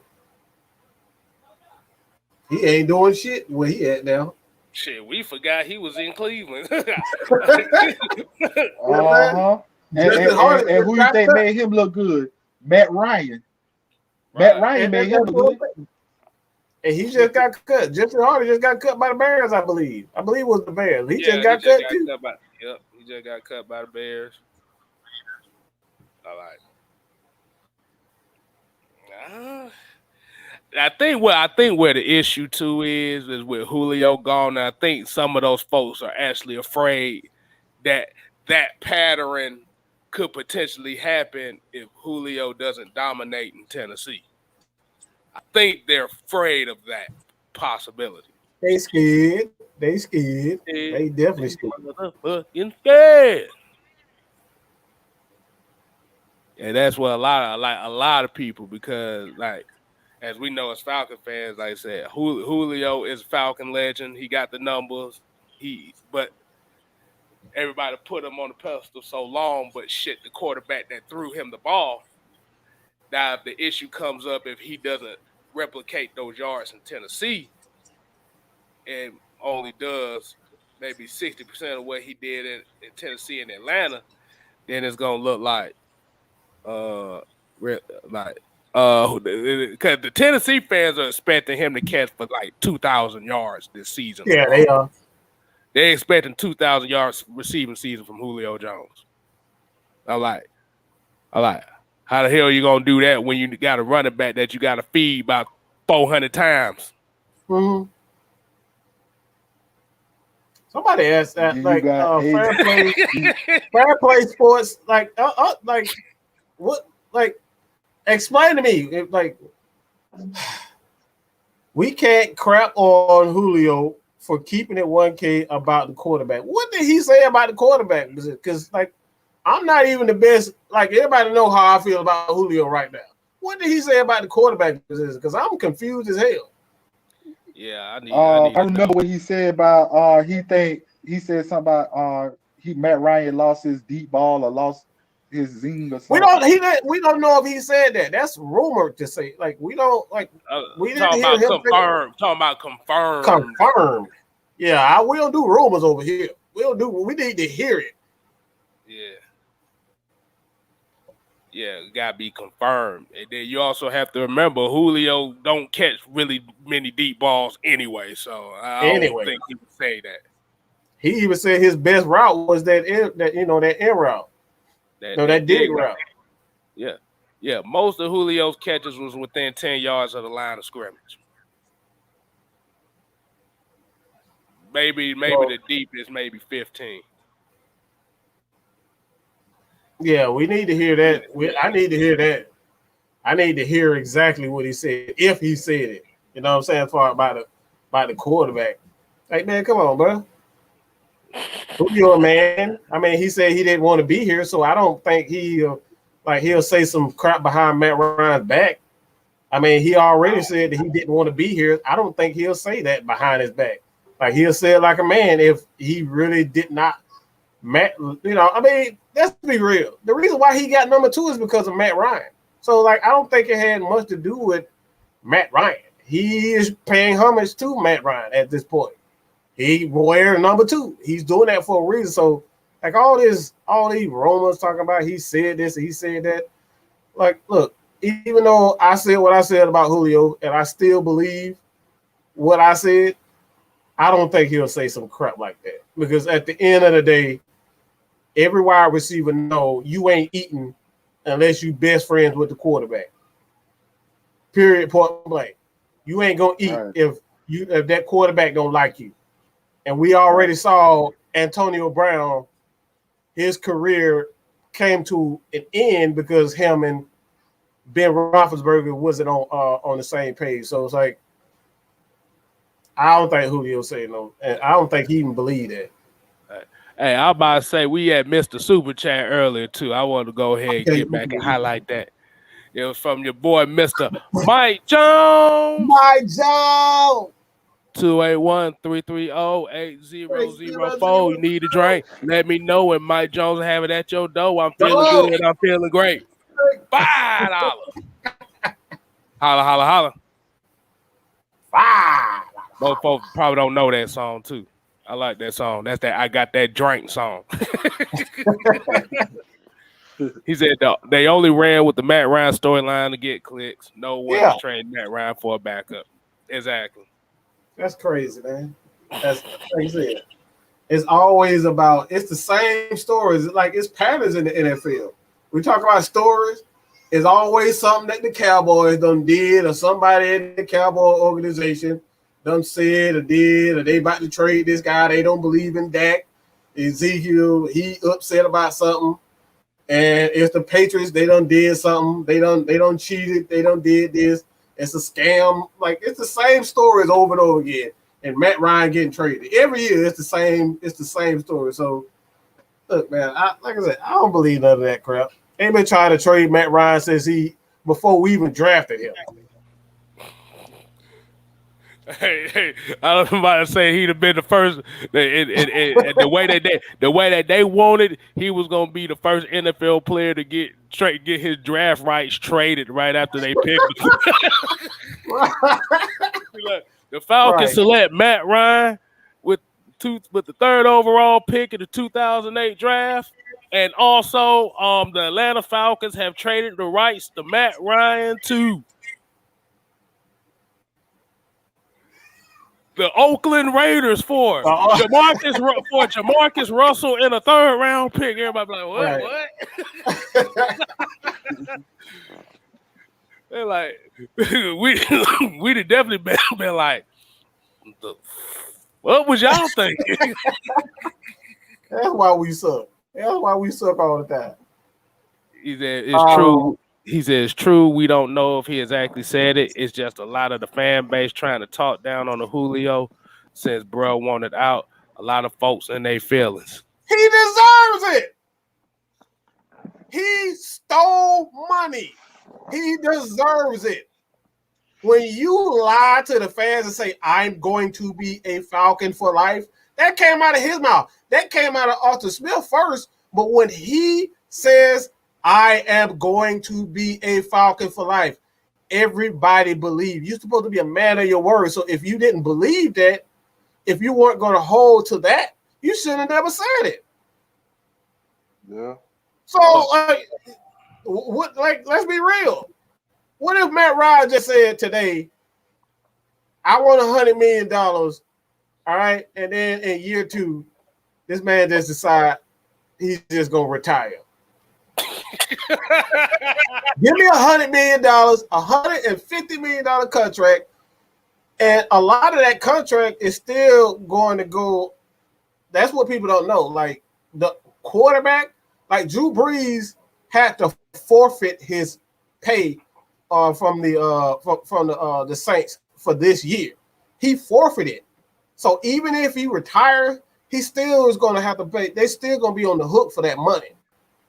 So Drew Brees forfeited his contract for this year, and that's what people don't realize. So like that's essentially what Julio did. Yeah, I was going to say something on that too. Mm-hmm, go ahead. The reason why people would say he stole money, homie, yeah, like Mike said, like if Julio says he wants to be a Falcon for life, remember, this was before he got the contract extension. And then turn around and right when that contract extension start, say I want out. But the issue is if he had wanted out. But like I said, if we're gonna go off of speculation here now, if this was one of those situations where he wanted out a couple seasons ago, right? You don't sign that extension, right? Yeah, you don't sign that extension. You take a chance and get paid by somebody else. See, the issue was the reason Julio took that extension is because he knew he wasn't gonna make that type of money anywhere else. Yep. So it was pretty much. I wouldn't say he stole money. He hold Arthur Blank out some money. He hold his ass out for some money. Yep. That's basically what he did. Like you said, basically finesse. Yeah. That's the right way to say it. He finessed the amount of money because the Falcon for life comment was only to get on Arthur Blank's good side to get that extension. That's the only reason why he said it. And then another thing, this is the reason why now, just a theory. Reason why he wanted out when Atlanta hired their new general manager and hired their new head coach. I believe he was deboing Demetra. Anything he wanted, that general manager was giving it to him just to please what he wanted. And he know he wasn't gonna get his way no more, and he knew Arthur Smith and Terry Fairnow wasn't going for that. I believe you're right about that. I totally agree with you there. I'm right there with you. He knew he wasn't gonna get that. He knew he wasn't gonna get his way no more like that. I think he knew exactly what he was doing. Exactly. Yeah. Like he said, finesse the debt into the Falcons. And then that stunt he pulled 2 years ago by sitting out of training camp and all that.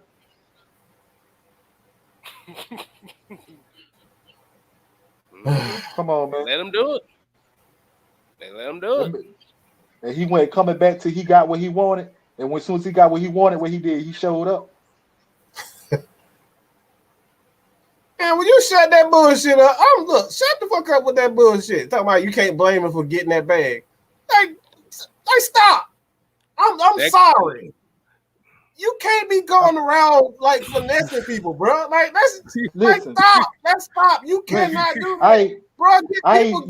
People end up in body bags for stuff like that. Like, let's be real. Like, Arthur Blank is that man look like he's a Don, okay? if Julio end up disappearing, if he end up disappearing, you don't know why. Okay? Said Don Corleone on his Don Corleone, if he end up disappearing, look, I'm telling you, bro, like, let's stop. Everybody, you can't blame him for getting that money. Yeah, you can.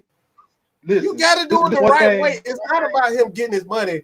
You got to be a man, and you got to be a man of your word, a woman of your word. You can't just be going around saying shit just to get the bag. Like, bro, stop. And this is another thing I don't get about athletes. You know, sometimes they get greedy. You know, you look how many athletes, you know, that didn't make the cut, wish they had the opportunity that you got, wish they would use making the money that you got. Hell, shit. If I was in the NFL right now, you could pay me $60,000 a year, and I'll come out there and show and give my all for $6,000.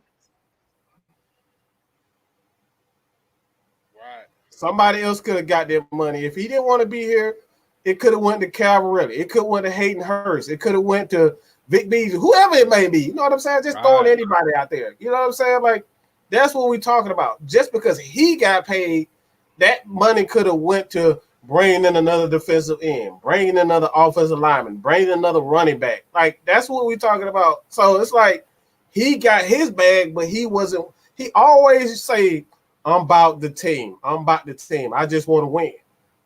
But when it comes down to it, you got your money. When you had your opportunity to get paid, you got your money. Because Matt Ryan restructured his contract. Debo restructured his contract twice. Jake restructured his. Twice. He did it twice. Everybody restructured their contract to make sure their team and teammates got paid. All right? That's what happens when they restructure. You're making sure your teammate gets paid. That's be real about it.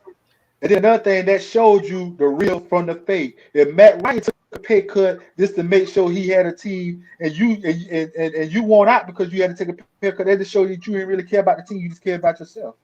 Yes, you didn't care about winning. You just care about yourself. Yep. Mm-hmm. And like I said, you got some people that would say, like, good for him, he finessed the bag. I don't think I asked them folks. There's like half of them folks don't even pay their damn bills. Right. They don't even pay their own stuff. Somebody take $10 for them. They ready to. I like this comment. I don't really care about dude, but like that. Where is it? Hold on, I got it. He cried. But this is a good comment. I hate to mention, but Tom Brady. You know, but how many times he's taking pay cut in New England and he wanted better players? That man don't restructure it. Like, I know for a fact he restructured his contract 3 times that I know of, and it's Tom Brady. And that's what we're talking about.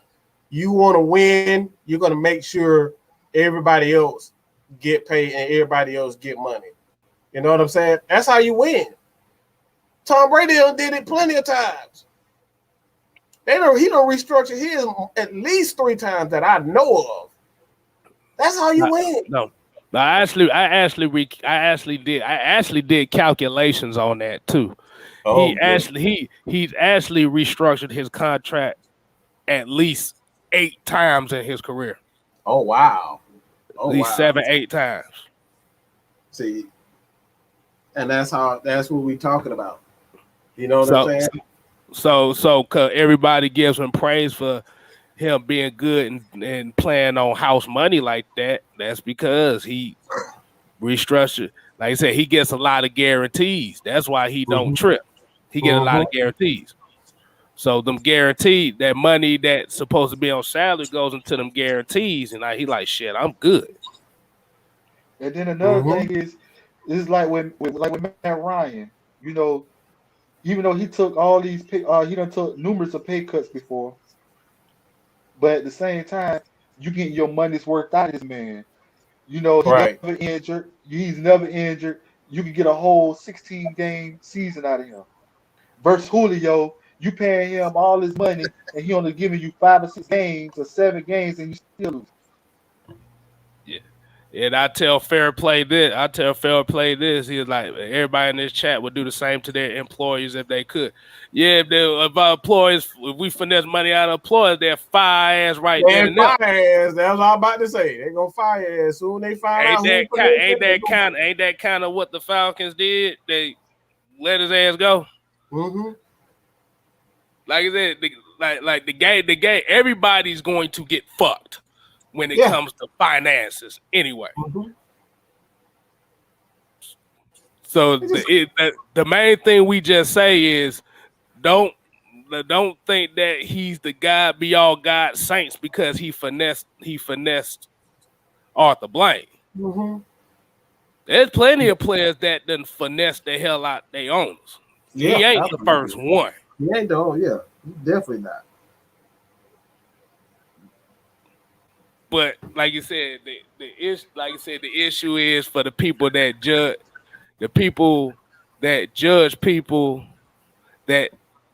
like just like this guy hit Fair Play Sports here, how he's talking about finesse.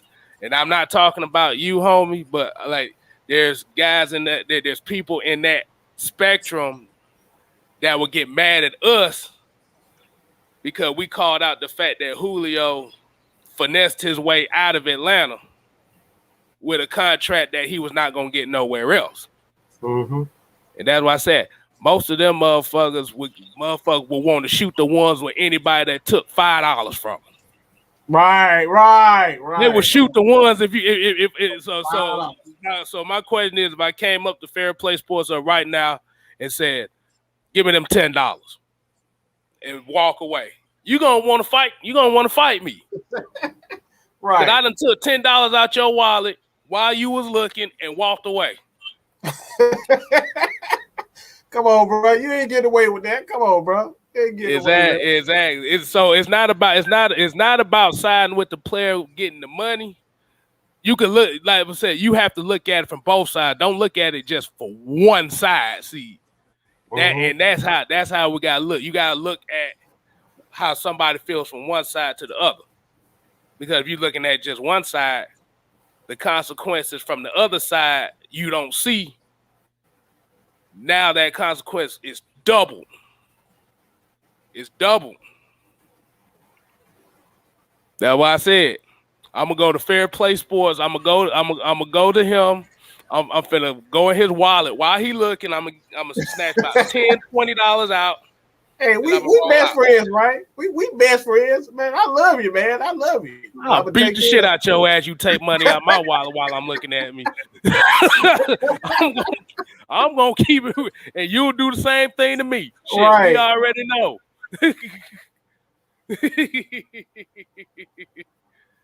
Yeah, we about to close this thing, man. Exactly. We about to close this thing, man. We David appreciate it. They will talk about now. Y'all talking about Julio in here. Hey, you brought it up, man. Shit. Hey, that's what you pay for. You get what you pay for. He paid for it. Right. But if it's a good business partnership, then there's a respect that comes with it. Like I said, if you want it out, just tell guys that you want it out. Yeah, that's respectable. That's the business. But like I said, the issue was because Julio was getting hurt. He was starting to get them nagging injuries.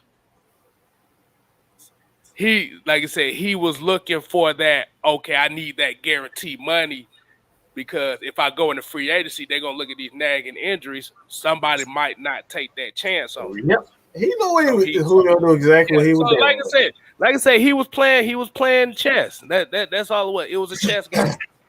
Like I said, be honest with you, even though he is, and they talking about Titans camp, they kind of worried about him because he's staying hurt and stuff. But hey, like you said, nobody want to feel like they got finesse. All right. There's a business way to do it, and then there's finessing. Yeah. You want to have an equal trade-off when business, like, you know what I'm saying? When business occurs, you want to at least have an equal trade-off. And like despite what a lot of people even say. We appreciate it, fair play. We appreciate it, though, man. Hey, like I said, we just glad that you came with that because, like I said, it's always a good discussion to talk about stuff like that. So I think they just like the fact that me and Mike said, if I take money from him, and he take money from me, we beat each other's ass. Boy, we gonna have some problems, but you take my money while I'm watching you. Exactly. That's we gonna. Somebody ain't standing. I just know that much now. Somebody ain't standing for real. Exactly. Ain't having that, bro. Nah, hey, look. He proven said Dirk could have finessed the hell out of us. Hey, man, look. That man know damn well he wouldn't go damn run no Kyle Shanahan offense. He finessed the hell out of it. We spend most of our lives living in this gangster's paradise. Exactly. Exactly. Right. I'm hey, money man. You don't like to be finessed by anybody, do you? No. Heck no. Exactly. No. Exactly. Somebody, like I said, somebody got to get got if somebody get finessed. Exactly.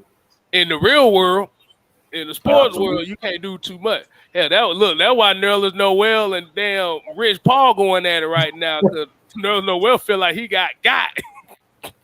Mm-hmm. That's it. That's the way you got to go. That's the way it got to go. So, we'll give you the opportunity to give your last thoughts, man. Your last take. What? Hey, got some. But what are your thoughts, man? What you got to say to the people?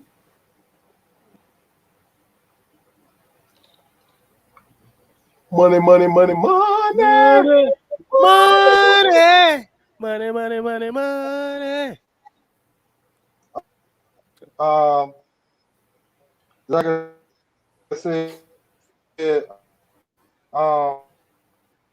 Like I said, I think we'll have Hold on, you break it up, homie. Yeah, me Maggie about to get your ass now. Like,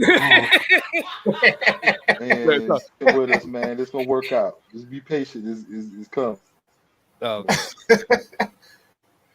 It's our year right here. It's our year. Patience. Hey, remember when we say patience, we gotta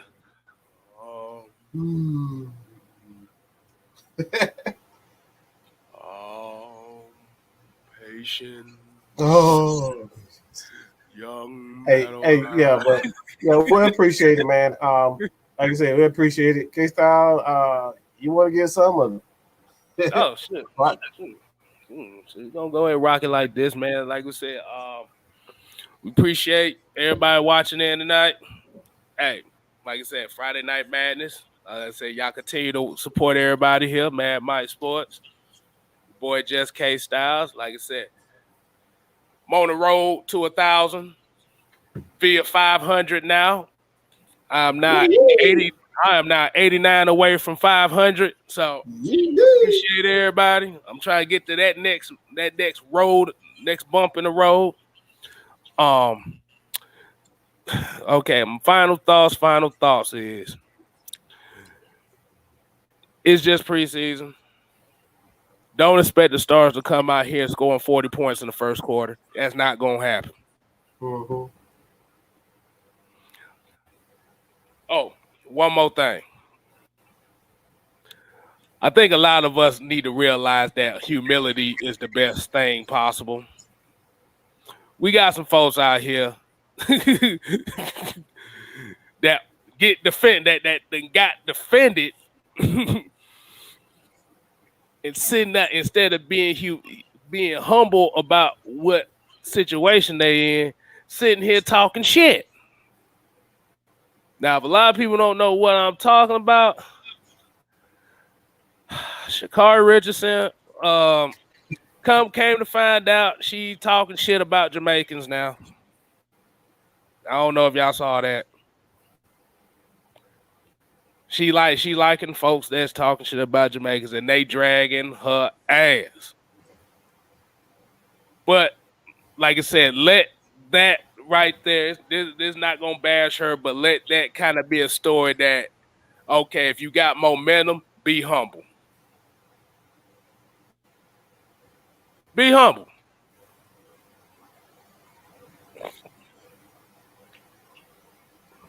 That's what we do here. We humble. We could be one of those that group of Falcon content creators. We say we the best in the world. Fuck all y'all and y'all can't touch us. Right. We don't do that. That's not what this is about. So be humble. Yeah, man. The kind of piggyback off what Kstylzz said, and I'm gonna say this again. What we do here at AFN, we motivate people. This is why Money Man is on. We do our best to make sure that everybody has the opportunity that people like me wasn't afforded. I was writing for 5 years straight. Not one person reached out to me and said, Mike, let me take you under my wing and let me help you out. I had to learn everything myself. All right. And like I said, that's all cool and all, grinding. That's still cool and all. But if you have the means to do so, to help somebody, you know what I'm saying? Like that's I encourage everybody to be that, because like, look, I'm just going to say, as Black men, we don't have a lot of opportunities. We got a lot of strikes against us any damn way. So it's like, why continue to hold another man down, whether he Black, Hispanic, white, doesn't matter. If you have an opportunity and you have the means to be able to help somebody, do so. You know what I'm saying? Like, because look, I can even say fuck all y'all. Like, I'm gonna be real. I can say fuck everybody. I do this shit my damn self. But like, that's not my heart, bro. Like, that's my heart is in the helping people. And like a lot of people struggle with a lot of confidence, trying to find out who they are, what they want in life. And like, that's what AFN is for us. We try to build people up, help them find, whatever. It could be you want to be a writer. You want to be, a personality. You want to be a singer. You got to start somewhere. You know what I'm saying? And this is what we do here. Now you finna have anime singing in the background. Like, I hear.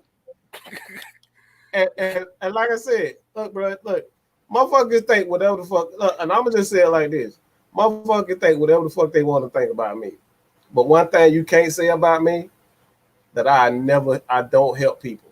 That's what I do, because that's what the fuck I want to do. I help people. So you can say that I got a dirty mouth, a filthy mouth, I cuss. I'm not as smart as this person. I'm not as good as this person. I don't give a fuck. Because at the end of the day, I know I'm doing good by people. I'm doing right by people. And if you don't like me, all right, you can turn that some bit sideways and stick it straight up your candy ass. And that's all I got to say about that. With no Vaseline, neither. No Vaseline. But I did piggyback on Mike said on that, because like I said, I use me as an example. Like I said, if you look at AFN, especially if you look at how it started off, Mike, well, like I said, when y'all first think about it, it's Mike, Maggie, Jew. Mm-hmm. I really was the unknown commodity here, because this type of stuff is what I don't do. You wouldn't catch me dead. They were trying to beg me to do this for a while. Wow. I'm like, no, I like, no, people ain't gonna listen to me. I'm not comfortable talking to folks like that.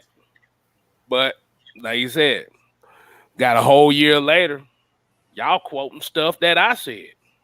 Yes, sir. I'm sitting here vibing with y'all.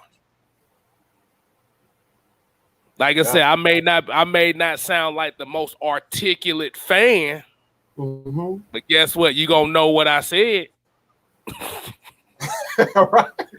Right. Yeah.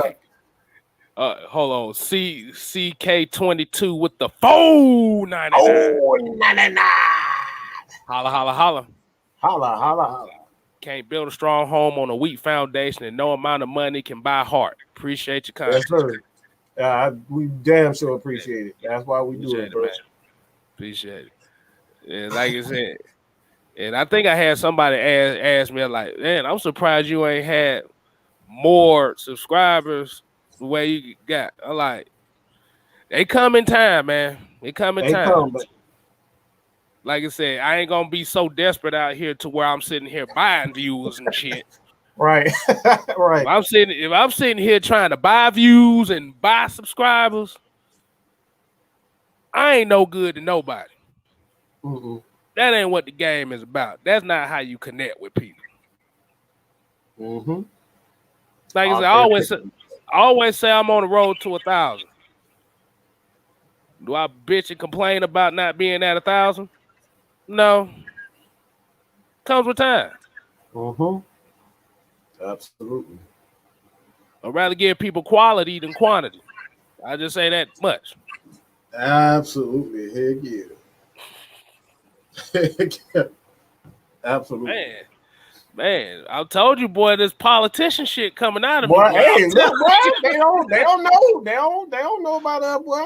Look, man, we can get down. We can get down, boy. Exactly. Appreciate it, Brian. Appreciate it. Oh man. Now we're gonna go ahead. But that's pretty much it. Again, we appreciate everybody for joining us. About 25 away for 6K, so 25 people, hit that subscribe button. Kstylzz about at 500, but we continuously say here that it wouldn't be nothing without you guys, and that's the real shit right there. Like that's what's real. All right, we're nothing without y'all. And with that being said, y'all ain't got to go home. But you got to get the hell up out of here. I think y'all Styles and Mad Mike and Maggie T for letting me be here tonight. I appreciate y'all, man. No problem, dog. Hey, it's all good, man. It's all good. I expect to be kind of shy, but y'all made me real comfortable. Hey, man. Wait a minute. Well, I thought I heard an echo. That motherfucker went in the Matrix quick. I said, wait a minute, bro. Did I just break the cheat code to life with that one?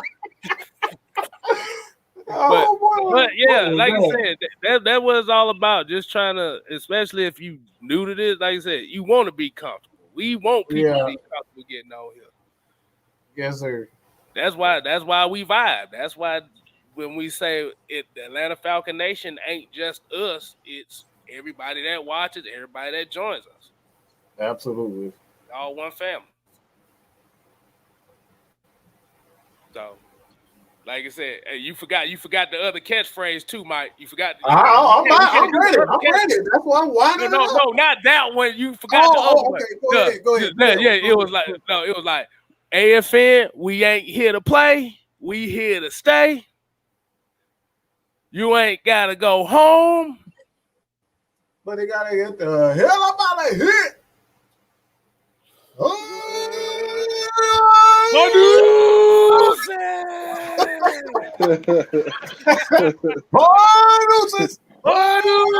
Deuces.